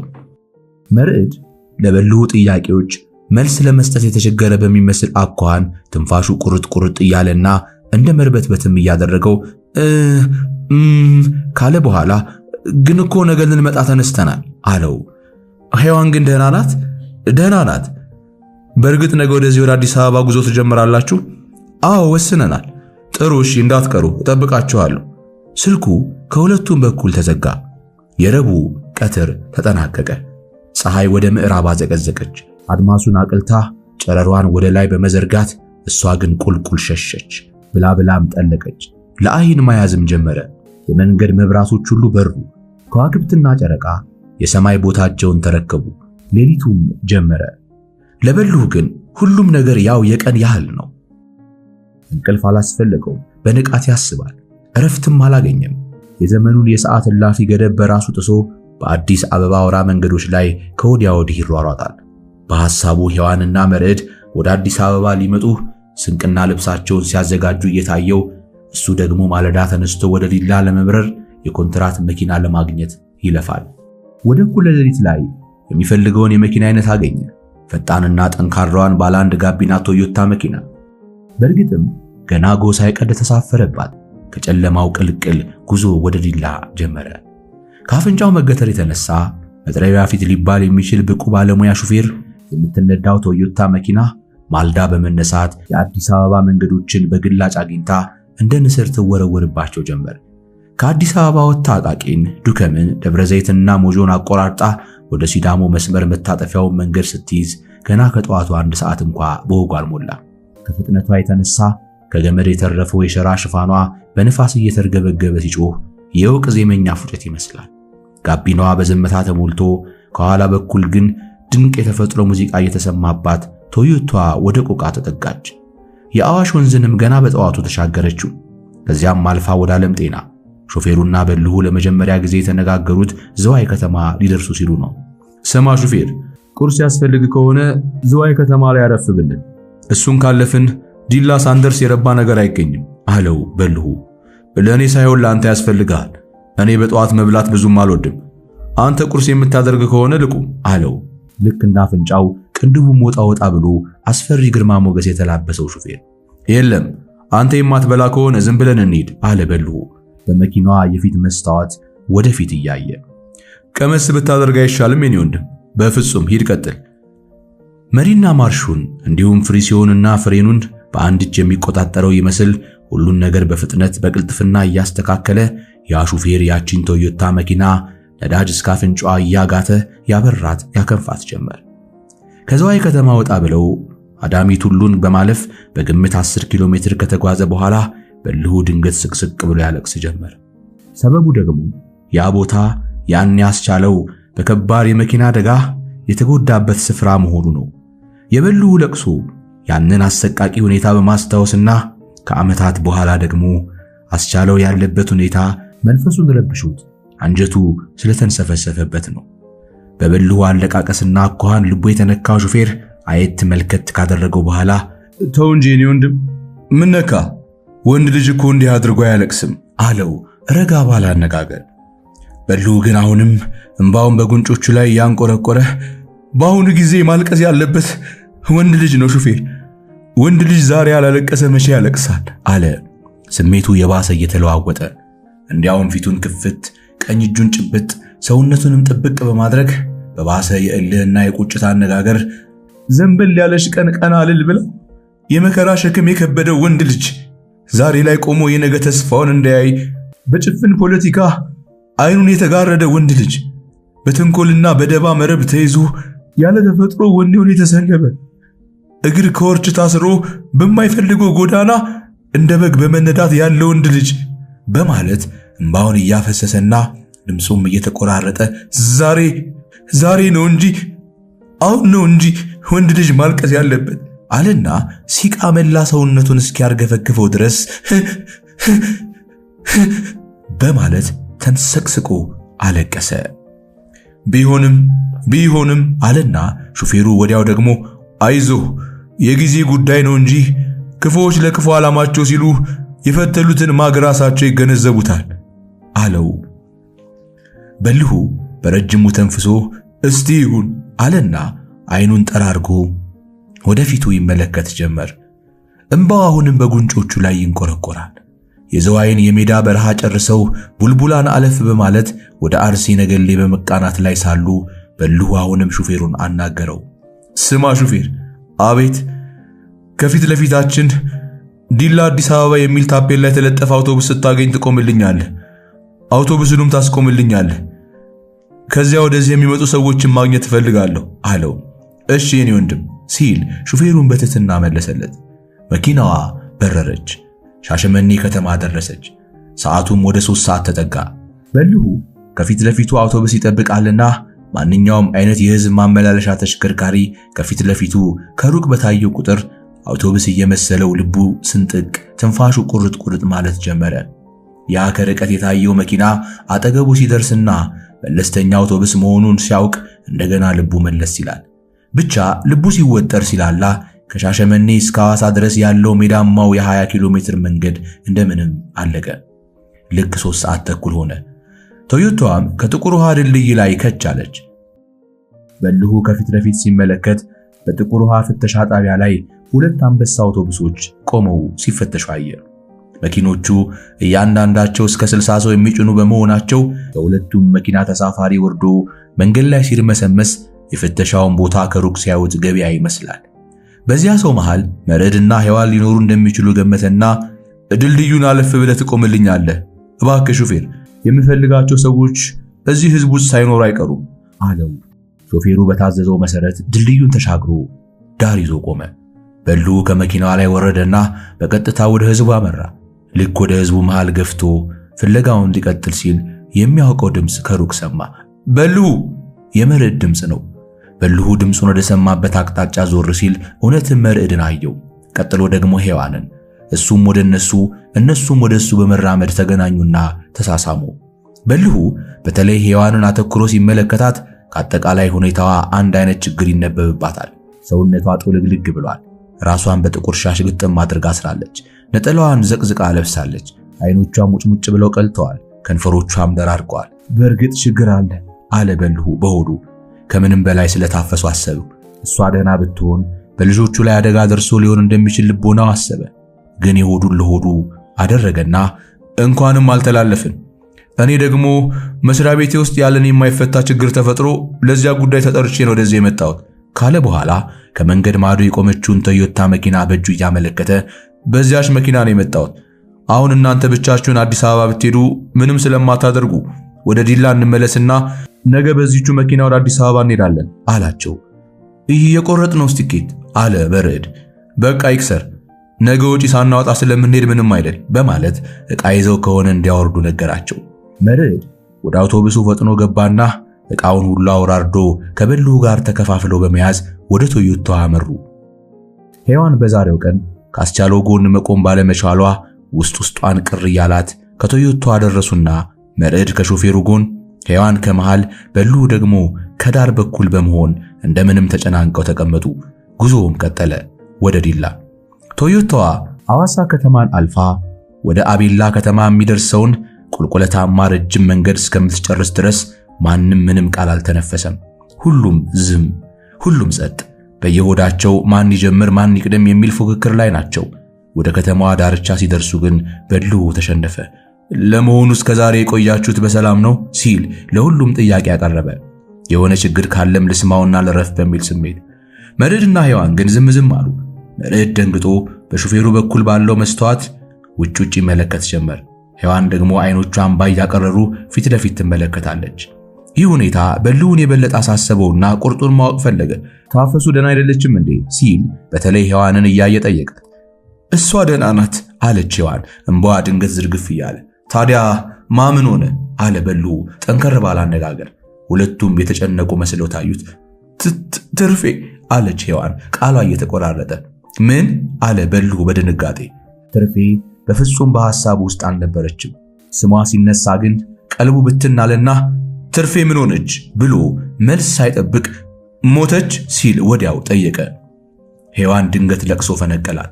ፊቷን ከበልሁ ክንድ ላይ ልትም አደረገችና አዎ በልሁዬ አለች ድምጿ በለቅሶ እየተቆራረጠ። ምን ሆና? እሳት ነው በልሁዬ። ተቃጠለች? አዎ። በስመ አብ ወወልድ ወመንፈስ ቅዱስ ብሎ በልሁ ካማተበ በኋላ ግንባሩን ይዞ በማቀርቀር አለቀሰ። ሹፌሩ ራሱ በሁኔታው ተገረመና ምን አይነት መከራ የወረደበት ቤተሰብ ነው አለ በሆዱ። በልሁ ትንሽ አለቃቅሶ እንባውን ካፈሰሰ በኋላ ወደ ጥያቄው ተመለሰ። ምን ስታደርግ ተቃጠለች ሲል በተለይ ሔዋንን እያየ ጠየቃት። በ50 ደቂቃ መኮንን ዳርጌ ሽኝት ማግስት እኔና መርዕድ ወደ አንተና አስቻለው ጋር ለመምጣት ቀጠሮ ይዘናል ነበር። እሺ ላንተና ላስቻለው የሚሆን ምግብ ማዘጋጀት አሰብንና እኔና ታፈሱዬ በሽኝቱ ላይ ተገኝተን እስከምንመለስ ድረስ ትርፌ በምድጃና በኬሮሲን ምድጃ ጭምር ወጥ እያቁላላች እንድትጠብቀን ነግረናት ሄድን።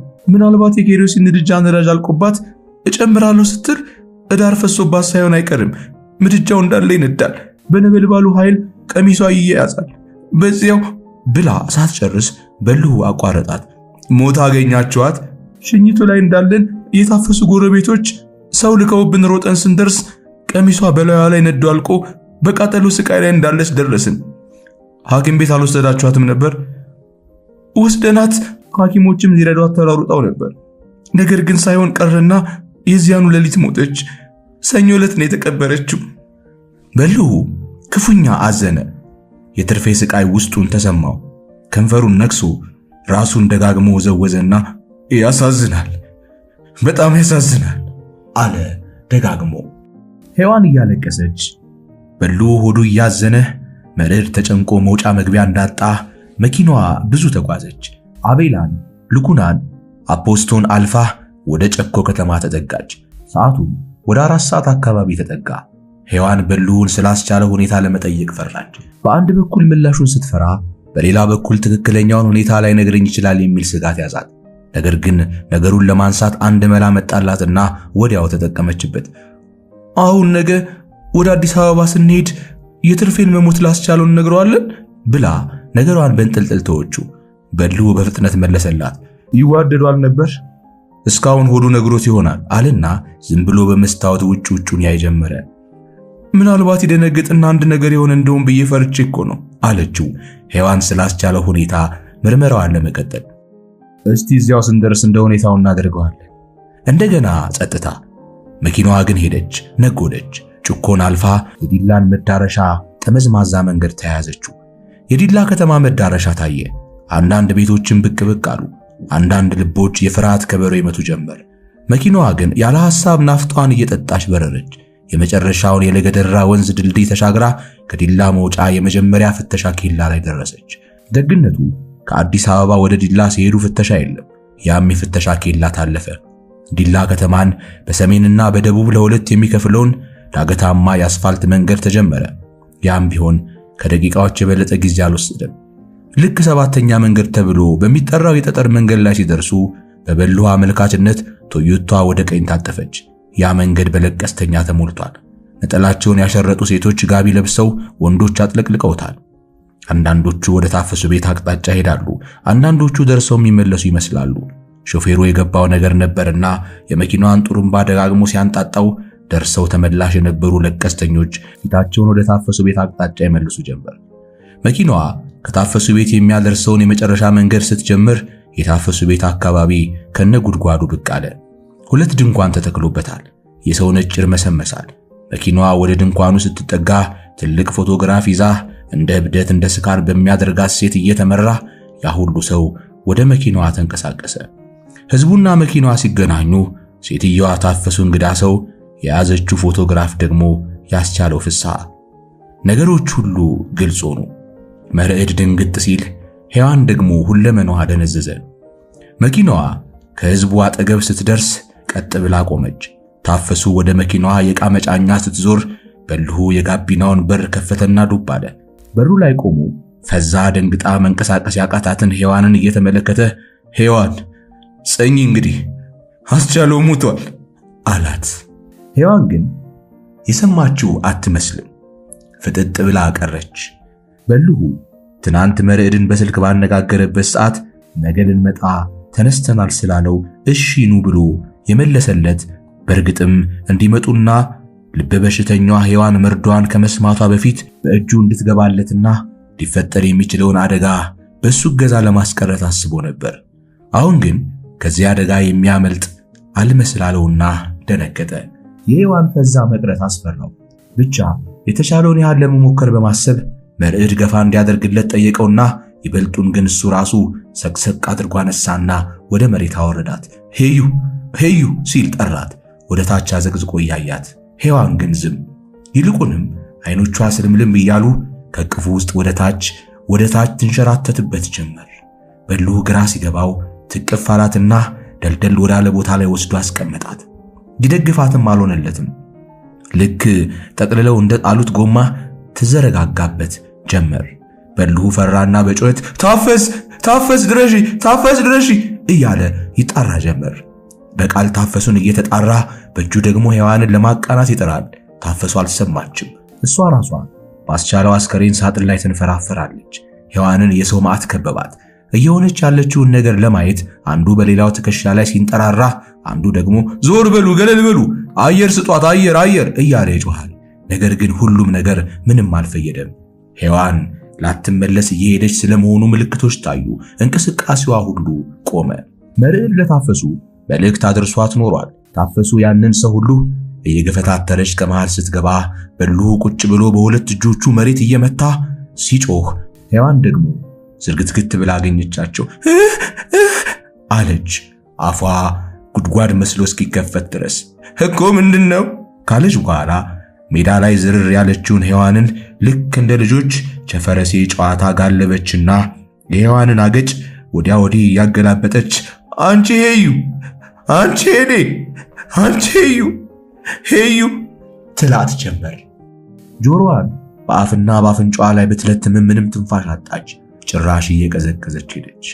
ታፈሱ እነዚያው ቸፈረሴ እንደጋለበች በሁለት እጆቿ ግራና ቀኝ መሬት እየመታች አሁንም ደጋግማ እሪታዋን አቀለጠች። ዋይ ዋይ ዋይ ዋይ ማለት ጀመረች። በዙሪያ ያለው ሕዝብ ሁሉ በለቅሶ ተንጫጫ። የሆነው ሁሉ ሆኗልና ቀጥሎ መሆን ያለበት መሆን ጀመረ። የሔዋን አስከሬን ከበሉና ከታፈሱ እጅ ወጣ። የመጨረሻ ዝግጅት ለሚያደርጉላት ለገናዦቿ ተላልፎ ተሰጠ። በታፈሱ ቤት በር ፊት ለፊት በሚገኘው ሰፊ መንገድ ላይ የሚደረገው ረግዶ ግን ነዳጅ እንደተጨመረለት እሳት ይበልጥ ተቀጣጠለ። ከቀኑ ወደ 6 ሰዓት አካባቢ ሌላ አዲስ ክስተት ታየ። ትናንት በሉ በመስሪያ ቤት ጓደኞቹ በኩል የአስቻለውን ሕይወት ማለፍ ለታፈሱ እንዲነገራት አድርጎ ነበርና ታፈሱን በተሰማት መራር የሐዘን ስሜት መሃል የሔዋን አባትና እናት ትዝ ብለዋት ልጃቸውን ያላቅሷት ዘንድ በሔዋን በኩል ታውቀው በነበረ የስልክ አድራሻ መልእክቱ እንዲደርሳቸው አድርጋ ኖሯል። የሔዋን እናትና አባት መርዶውን እንደሰሙ ይበልጥ ያዘኑት ለልጃቸው ነበር። ሐዘኑን እንዴት ትችላለች በማለት መርዶውን ማታ እንደሰሙ ወደ ዲላ ለመብረር ሲዘጋጁ አድረው ከክብረ መንግስት ወደ አለታ ወንዶ ከዚያም ወደ ዲላ በመጓዝ 6 ሰዓት አካባቢ በታፈሱ ደጅ ከሚወርደው ሙሾ መሃል ገቡ። የሔዋን እናት ክንፋቸውን ዘርግተው እየሮጡ ወደ ሕዝብ ሲቀላቀሉ የሚያሰሙ ጩኸት ልጄስ፣ ልጄን አሳዩኝ፣ ልጄስ፣ እሙዬን አገናኙኝ፣ እሙዬን አገናኙኝ ይላሉ። ምን እያሉ እንደሆነና ለጊዜው የራሳቸው ማንነት ሕዝቡ ያልተረዳላቸው ቢሆንም ነገር ግን ቆየት እያለ ሚስጥሩ ሲታወቅ የታፈሱ ጎረቤቶች ጠጋ አሏቸው።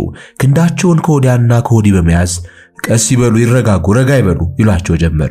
እሳቸው ግን አሁንም ልጄ ታለች፣ እሙዬ ታለች ማለታቸውን ቀጠሉ። ባለቤታቸው አቶ ተስፋይም ከኋላቸው እየተከተሉ ልክ እንደ ሔዋን እናት ይጮሃሉ፣ ያለቅሳሉ። የታፈሱ ጎረቤቶች ሰብሰብ ባሉና የሔዋንን እናት ወደ አንድ ገለጥ ወዳለ ቦታ ወስደው ትንሽ ለማረጋጋት ከሞከሩ በኋላ ስለሆነው ነገር ፍንጭ ሰጧቸው። የሔዋን እናት የተሰጣቸውን ፍንጭ የብዥታ ያህል የሰሙ ቢሆንም ሊቀበሉት የፈለጉ አልመሰለም። አሁንም ልክ እንደ በፊቱ ልጄስ፣ እሙዬስ አሳዩኝ እንጂ እያሉ ይጮሁ ጀመር። ባለቤታቸው አቶ ተስፋዬ ግን የተሰጣቸውን ፍንጭ ሰምተዋልና በድንጋጤ ባሉበት ድርቅ አሉ። የታፈሱ ጎረቤቶች የሔዋንን እናት ሙሉ በሙሉ ማሳመን ፈለጉ። ከወዲያና ከወዲህ ክንዳቸውን እንደያዙ የሔዋን አስከሬን ወዳለበት ክፍል ይዘዋቸው ገቡ። ግልጥልጥ አድርገው የማይለወጠውን እውነት አሳዩአቸው። የሔዋን አባት አቶ ተስፋዬ በዓይናቸው ያዩትን ነገር አምነው በመቀበል ቤቱን በጨወት ሲደበላልቁት፣ የሔዋን እናት ግን ለየት ያለ ስሜት ታየባቸው። ድንገት ከት ብለው ሳቁ። ሳቃቸው ግን ድርቅ ያለ ሳቅ፣ ምንም ለዛ የሌለው ሳቅ። በዚያ ላይ ጥርሳቸውን ግጥጥ ዓይናቸውን ብልጥጥ አድርገው በቅዠት ውስጥ እንዳሉ ሁሉ የቤቱን ጣሪያና ግድግዳ ይቃኙት ጀመር። የሴትዮዋ ስሜትና ሁኔታ የገባቸው የታፈሱ ጎረቤቶች ሌላ እርምጃ ወሰዱ። የሔዋንን እናት እጆች ጥብቅ አድርገው ያዙ። ከራሳቸው ወገብ ላይ መቀነታቸውን ፈቱ። በዚያ መቀነት ሁለት እጆቻቸውን ግጥም አድርገው አሰሯቸው። ይህ ሁሉ ሲሆን የሔዋን እናት ምንም አይነት ድምፅና የእምቢታ እንቅስቃሴ አላሳዩ። የታፈሱ ጎረቤቶች ይህም ሁኔታ የጤንነት አልመሰላቸው። ትቅፍ አደረጉና ወደ ሌላ ክፍል ወስደው አስቀመጧቸው። እሳቸውም እርፍ ብለው ተቀመጡ። ድምፅ የለም፣ እንቅስቃሴ የለም። ዓይናቸውን ብቻ ማንከራተት። ጠባቂ ተመደበላቸው። ያስቻለው የቀብር ስነ ስርዓት ከቀኑ 6 ሰዓት አካባቢ ይፈጸማል ተብሎ ሰዓቱ ለታፈሱት ድርተኞች ተገልጾ ነበር። ነገር ግን ሳይታሰብ ደባል አግኝቷልና መቃብሩ መስፋት ስለነበረበት በዚሁ ምክንያት ለ10 ሰዓት ተላልፏል። ያም ሰዓት ደረሰ። መቃብሩ በእንግዶቹ ልክ ተዘጋጅቶ አልቆ ኖሮ መልእክቱ መጣ። አስከሬን ሳይሆን አስከሬኖች መኪና ላይ ተጫኑ። በሐዘን ብዛት ስትዘል ስትፈርጥ የዋለችው ታፈሱ በአስከሬን መጫኛ መኪና ጋቢና ውስጥ ገባ ዘንድ ብዙ ተለመነች። እሷ ግን እሻላለችም። በእሷ ምትክ በሉ ገባና እሷ ባስቻለውና በሔዋን አስከሬን መሃል ቆማ የመኪናዋን ፖርቶ መጋሊያ ተደግፋ መጓዟን መረጠች። ወጣችና ጉዞ ወደ ቤተ ክርስቲያን ተጀመረ። ወደ መቃብር ቦታ የታፈሱ እንግዳ ሰው በአስከሬን መጫኛ የመኪና አካል ላይ መውጣት የዚያን ሁሉ አስከሬን አጃቢ ትኩረት ሳበ። ታፈሱ ወትሮም ቢሆን በብዙዎች ዘንድ የምትታወቅ ብትሆንም በዕለቱ ደግሞ ለማያውቋት ሁሉ ግልጽ ሆነች። ለቀቅ ያለ የነጭና የጥቁር ቡራቡሬ ድሪያ ለብሳ በዚያ ላይ በመርፌ ቁልፍ የታሰረች ቢጫ ፎጣ ትከሻዋ ላይ ጣል አድርጋ ያን ከቅላቱ የተነሳ ብርቱካናማ ቀለም ያለውን ጨፈቃ የመሰለ ክንዷን ወደ ላይ እየዘረጋች በሐዘን ስትርገበገብ አልፎ አልፎም ደረቷን ስትደቃውና በጉንጯ ሙሉ የሚወርደውን እንባዋ ሲታይ ውበቷም የሐዘኗም ጥልቀት የሰውነቷም እንቅስቃሴ ያን አስከሬን አጃቢ ሁሉ ያስደምመው ጀመር። አስከሬኑ ጥቂት እንደተጓዘ ታፈሱ በግራ እጇ የመኪናውን ፖርቶ መጋሊያ በመያዝ ቀኝ እጇን ወደ ላይ እየዘረጋች ሌባ ጣቷን ቀስራ በማወዛወዝ ተወልዳ ባደገችበት በወረኢሉ አውራጃ የብቻ የሐዘን እንጉርጉሮ ዘይቤ አልቅሳ ማስለቀስ ጀመረች። ለዚያውም በሚያምር ቅላጼና እንደ መረዋ በሚስረቀረቅ ውብና ማራኪ ድምጿ እንዲህ አለች። ላይበላ ነገር ተፈተፈተና ላይጠጣ ነገር ተጠነሰሰና ሁሉም ከንቱ ሆነ አፍተለኮመና። ሰው ሆታውን አቀለጠው። እሪ የሚል ድምፅ ተቀበላት። ከሟቾቹ ታሪክ በመነሳት ሳይሆን አይቀርም ያሰማችው ግጥምና ዜማ የሁሉንም አንጀት በላውና ማልቀስ ያልፈለገውን ሁሉ ያስለቅሰው ጀመር። ታፈሱ የምትጨምረው የእንጉርጉሮ ግጥምና ዜማ ካለ ብሎ ሲጠብቅ ታፈሱም ቀጠለች። ምንኛ ችሎት ነው የበየነባችሁ፣ ምን አይነት ዳኛ ነው የወሰነባችሁ፣ በመቃብር እንጂ በምድር ላይ ቀናችሁ። ሕዝቡ አሁንም እሪታውን አቀለጠ፣ እንደንም መንጋስ ገመገመ። ሁሉም በለበሰው ጋቢና ነጠላ ዓይንና አፍንጫውን ይጠርግ ጀመር። ታፈሱም ሶስተኛውን የእንጉርጉሮ ዜማ ቀጠለች። የመከራ ሌሊት አልነጋ ቢላችሁ፣ የዚች ምድር ስቃይ ለቅሶ ሰልችቷችሁ፣ በደል የሌለበት ሌላ ዓለም ታያችሁ። የሕዝብ አቀባበል አሁንም ተመሳሳይ ሆነ። የሞቱትን እያስታወሰ ሐዘኑን ከመግለጽ በተጨማሪ ታፈሱ ደግማ የምትለው ነገር በማለት ይጓጓ ጀመር። ታፈሱ ዲላ ውስጥ ለዓመታት ያህል ስትቆይ በዚያ ቤተ ክርስቲያን ውስጥ ብዙ የቀብር ስነ ሥርዓቶችን ተካፍላለች። እዚያ በተገኘች ቁጥር የምታየው ነገር አለ። በአመለካከታቸው ልዩነት ምክንያት ልጆቻቸው የተገደሉባቸው ወላጆች ሁሉ የዕለቱን ሬሳ እየተዉ በልጆቻቸው መቃብር ላይ ሁሌ ሲንፈራፈሩ ብዙ ጊዜ ተመልክታለች። ምናልባት ያ ሁኔታ ትዝ ብሏትና የዛሬዎቹም የመቃብር እንግዶች መልኩን በቀየረ የፖለቲካ ሰለባዎች መሆናቸው ተሰምቷት ሳይሆን አይቀርም። ልክ የቤተ ክርስቲያኑ ጫፍና የመቃብር ቦታው መታየት ሲጀምር ታፈሱ ጣቷን ወደ ቤተ ክርስቲያኑ ቀስራ እንዲህ አለች። ስማንተ ቤተ ክርስቲያን፣ ስማንተ ደብር፣ አደራ አንተ ጉድጓድ፣ አንተ መቃብር፣ ስንቱን እንደበላ እንድትመሰክር። ታፈሱ በዚህ አላቆመችም። ምናልባት ድህነት ምንጊዜም የበደልና የመገፋት መንስኤ እንደሚሆን ተገንዝባ ሳይሆን አይቀርም። እንዲሁም ያስቻለውና የሔዋን ዕጣ ፈንታ የዚሁ ማህበራዊ ገጽታ ውጤት መሆኑ አሳዝኗት ሊሆን ይችላል። ብቻ እንዲህ ስትል አንጎራጎረች። እኔ አልኮነንም ሐሰት ተናግሬ፣ እኔ አልታመምም ውሸት ተናግሬ፣ ድሃ አልኖረብሽ ድሃዋ ሀገሬ። ታፈሱ ምንም ፋታ ሳትሰጥ ወዲያው በመቀጠል ደግማ አንጎራጎረች። ሰዎቹ በሉ ምነው ዝም አላችሁ? ወገኖቼ ጩ ምነው ጸጥ አላችሁ? ግፍ ራስ አዙሮ ሲጥል እያያችሁ። ሕዝቡ አሁንም እንደ ቀድሞ የታፈሱን እንጉርጉሮ ተከትሎ አለቀሰ። እያደር ደግሞ የታፈሱ ስሜት እየገባ ሄደ። ለካ ታፈሱ የምታለቅሰው ለሞቱት ብቻ አልነበረም፣ የሕዝብ ስሜት ነው የምታንጸባርቀው። ያ ሕዝብ የታፈሱ የእንጉርጉሮ ምስጢር ገባውና ሁሉም ለየራሱ ያለቅስ ጀመር። ለነገሩማ የአሳ ግማቱ ከጭንቅላቱ ይባል የለ። የተዛባ ሀገራዊ ሥርዓት አስተዳደር በሰፈነበት ጊዜና ቦታ ሁሉ ግፍና ጭካኔ፣ እብሪትና ጀብደኝነት መንገሱ አይቀርም።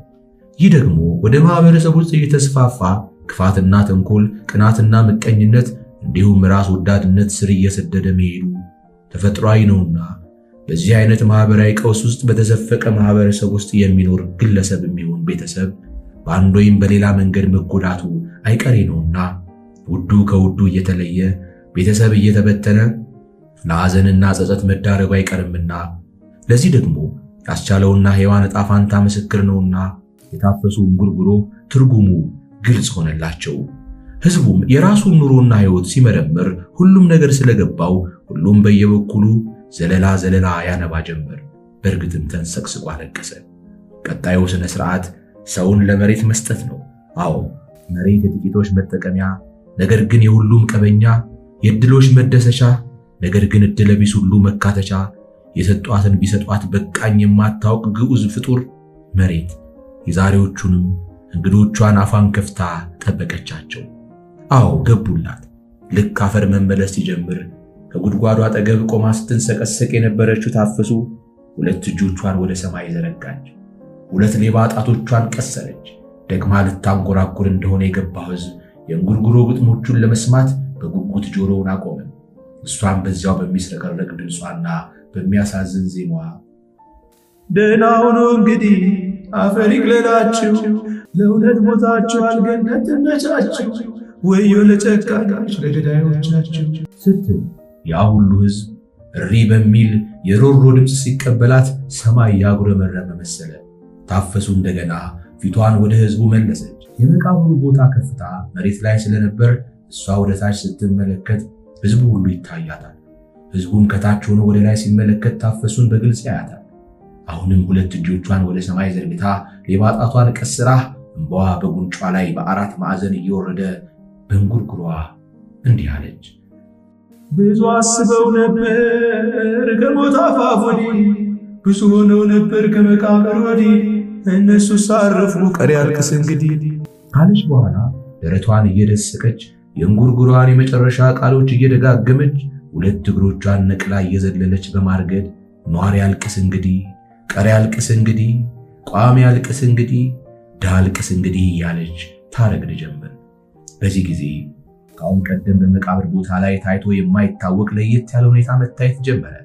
በዚያ ቦታ የነበረች ሴት ሁሉ ልክ እንደታፈሱ ደረቷን እየደሰቀች፣ በዚያ ቦታ ላይ የነበረ ወንድ ሁሉ እጆቹን ወደ ውስጥና ወደ ውጭ እያወዛወዘ በመዝለል በድምፅ ዋይ ዋይ ዋይ ዋይ በማለት ታፈሱን ተከትሎ ለረጅም ጊዜ አረገደ።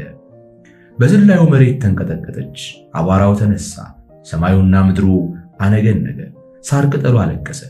የቤተ ክርስቲያኑ ታቦት ራሱ መቋሚያ ይዞ በማጎንበስ የሚተክዝ መሰለ። ያን አካባቢ የሐዘን ድባብ አጨለመው። ዲላ ከተማ ሁድቃዋ ተነቃነቀ። የረግዶ ማሳረያ ደግሞ መራር ለቅሶ። አዎ አይኖች ሁሉ ያለ ገደብ አነቡ፣ አንጀቶች ሁሉ ተንሰፈሰፉ፣ ሆዶች ሁሉ ተንቦጫቦጩ። በሁሉም ዘንድ ሐዘን፣ በሁሉም ዘንድ ምሬት፣ በሁሉም ዘንድ ቁጭት ሆነ። ሁሉም ስሜት ተቀላቀለና ያን ሁሉ ሕዝብ እንደ ገብስ አመሰው፣ እንደ ጥሬ ቆላው፣ እንደ ዱቄት ፈጨው።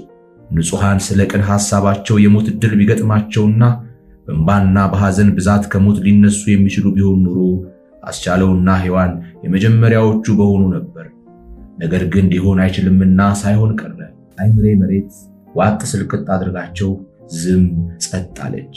ዓለም እንደ ክፉ እናት ያለ ቀናቸው የወጡት ያስጣለቻቸው አስቻለውና ሔዋን በመሬት አደሩ። የእነሱ ነገር በሁሉም መልኩ አከተመ፣ ተደመደመ፣ በቃ። በመቃብር ቦታ የሚፈጸመው ሁሉ ተፈጽሞ ቀባሪና ሐዘንተኛ ወደ ኋላ መመለስ ሲጀምር ረሃብና በሐዘን ብዛት መላ ሰውነቱ የዛለው በልሁ በሁለት የሥራ ባልደረቦቹ ግራና ቀኝ ተደግፎ ይራመዳል። ግን ደግሞ ከጥቂት እርምጃዎች በኋላ ድንገት ሳይታሰብ መላ ሰውነቱን እንደ ብረት የሚያጠነክር ስሜት ሲፈጠርበት ታየ። እንባ ያፈዘዛቸው አይኖቹን ፊት ለፊት ሲወረውር መምህርት ሸዋዬ እህቷን ትቀብር ዘንድ ከእስር ቤት ተፈቅዶላት በአንዲት ሴት ፖሊስ እየተጠበቀች ከሕዝብ ፈንጠር ብላ በመቆም ስታለቅስ አይቷት ኖሯል። ልቀቁኝ አላቸው ግራ ቀኝ የደገፉትን የሥራ ባልደረቦቹ። እነሱም ስሜቱን አልተረዱምና ምናልባት መደገፍ ለእርምጃው ሳይመቸው ቀርቶ ሊሆን ይችላል በሚል ለቀቅ ሲያደርጉት በልሁ ለማዘናጋት ያህል 2 እና 3 እርምጃዎችን በቀስታ ተራመደ። ቀጥሎ እርምጃውን ፈጠን አደረገ።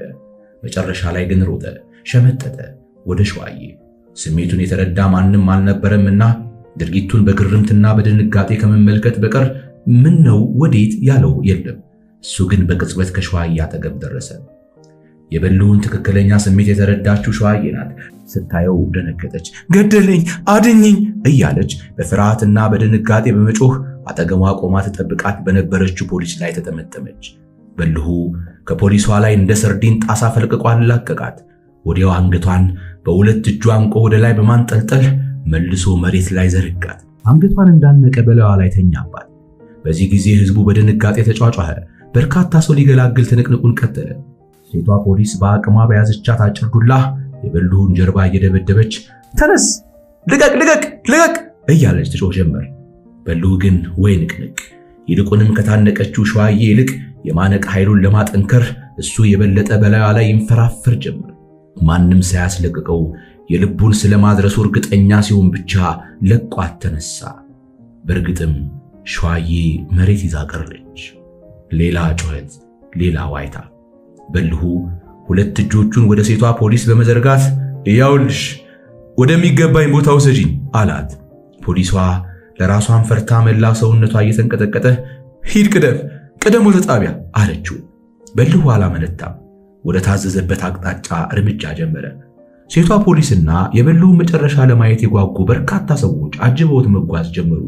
የሸዋዬን ዕጣ ፈንታ የተረዳችውና የበልሁን የጉዞ አቅጣጫ ያወቀችው ታፈሱ ግን ስሜቷ እንደሌላው ሰው የግርምትና የድንጋጤ አልነበረም። በሐዘን ላይ የተጨመረ ሌላ ጥልቅ ሐዘን። ይህንኑ ስሜቷን በቃልና በድርጊት ገለጸችው። እሪ ስትል ጮኸች። ሁለት እጆቿን ወደ ሰማይ ዘርግታ በልሁን በዓይኗ እየተከተለች በጩኸት አነጋገር "በልሁዬ፣ አንተም ወደ እስር ቤት! በልሁዬ፣ ያንተም እጆች ለሰንሰለት፣ ያንተም እግሮች ለእግር ብረት፣ ክንዶች ሊዝሉ፣ ያወኔ ሊሟሽሽ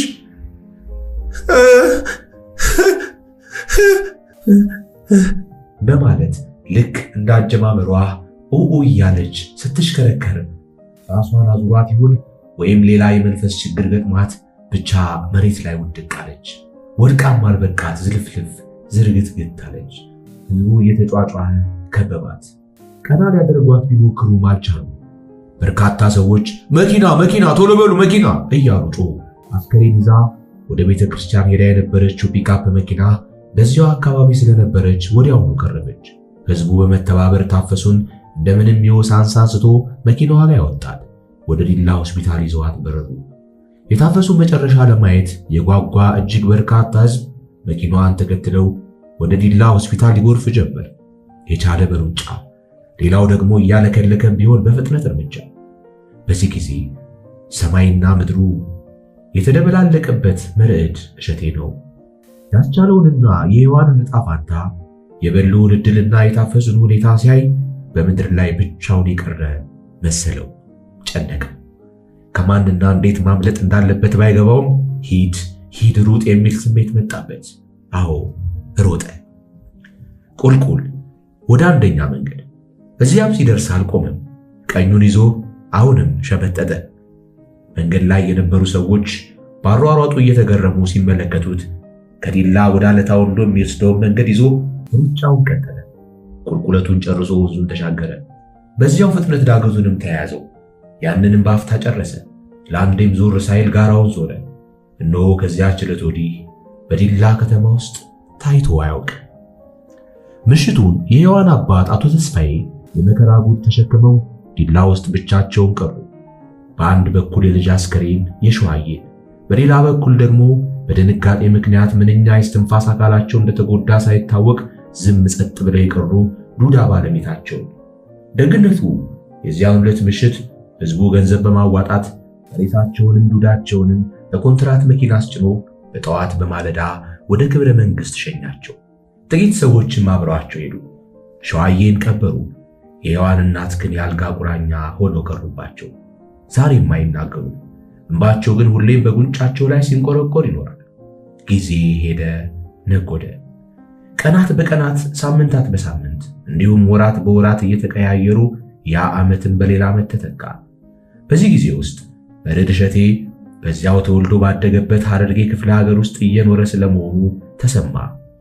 በድሉ አሸናፊ የተፈረደበትን የ1 ዓመት እስራት ጨርሶ አንገቱን ደፍቶ ዲላ ውስጥ ይኖራል። በልሁ የፍርድ ሂደቱ ተጠናቆ የ17 ዓመት እስራት ተፈርዶበት በአዋሳ ወህኒ ቤት ገብቷል። ያልቻለውን የኑዛዜ አደራ ግን ፈጽሟል። እዚያው ዲላ ከተማ ውስጥ በፖሊስ ምርመራ ላይ እንዳለ በሚቀርቡት የመስሪያ ቤት ባልደረቦቹ አማካኝነት ያስቻለውንና የሔዋንን ሐውልት አሰርቷል። በሐውልቱ ላይ 1 ሜትር ብረት አስቆሞ በዚያም ላይ ስፋቱ 15 ቁመቱ 75 ሳንቲሜትር የሆነ ላሜራ አስለጥፎ ጥቁር ቀለም ካስቀባ በኋላ በዚያው ላይ ያስቻለውን የኑዛዜ ቃል በነጭ ቀለም በራሱ እጅ ጽሑፍ ጽፎታል። ያ ጽሑፍ ዛሬም ይነበባል። እኛ በከንቱ ሞተናል፣ እናንተ ግን አደራ እያለ ያስተጋባል። ለሕያው ትውልድ የሚሰማ የሟች ድምፅ። ታፈሱ በደረሰባት የመንፈስ መረበሽ ምክንያት ለ2 ሳምንታት ያህል በዲላ ሆስፒታል ስትታከም ከቆየች በኋላ አገግማ ወጣለች። ነገር ግን የስነ ልቦና ችግር ተፈጥሮባት ብቸኛ ሆናለች፣ አልቃሻ ሆናለች። ደግነቱ የከፍተኛ ሕክምና አገልግሎት ማግኘት ትችል ዘንድ ሐኪሞች በጻፉላት የድጋፍ ደብዳቤ መሰረት የሥራ ዝውውር አግኝታ ሐዋሳ ገብታለች። ለበልሁም ቀርባለች። ዘወትር ትጠይቀዋለች፣ ትኩስ ወጥም ታቀምሰዋለች። ሁለቱ በተገናኙ ቁጥር የጭውውት ርዕሳቸው የፈረሰው የፍቅር ቤተሰባቸው ጉዳይ ነው። በትዝታ እያነሱ ሁልጊዜ ያለቅሳሉ፣ ሁልጊዜም ያነባሉ። የዘወትር ጸሎታቸው ደግሞ ምን አለ ይቺ መሬት፣ ምን አለ ይቺ ምድር፣ ምን አለ ይቺ ኢትዮጵያ ላዘኑ ሁሉ፣ ለተከዙ ሁሉ፣ ለተገፉና ለተጎሳቆሉ ዜጎቿ ሁሉ የምህረት አዋጅ አውርዶ በቃችሁ ይላቸው ዘንድ ፈጥና እጆቿን ወደ እግዚአብሔር ብትዘረጋ የሚል ሆኗል።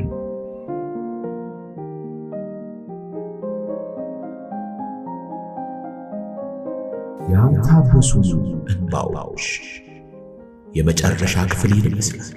የተወደዳችሁ ላይክ፣ ኮሜንት፣ ሼር እንዲሁም ሰብስክራይብ አድርጉ። ቻናሉን አሳድጉልኝ፣ ልመና ጭምር ነው። ለቀጣይ ለሌላ ሥራ እንድተጋ እናንተ ካላገዛችሁን አልችልምና፣ ስለዚህ ብርታት፣ ጉልበትና ኃይል ተሆኑ ዘንድ በማክበር ለምናችኋል። ሰናይ ጊዜ። ቻው።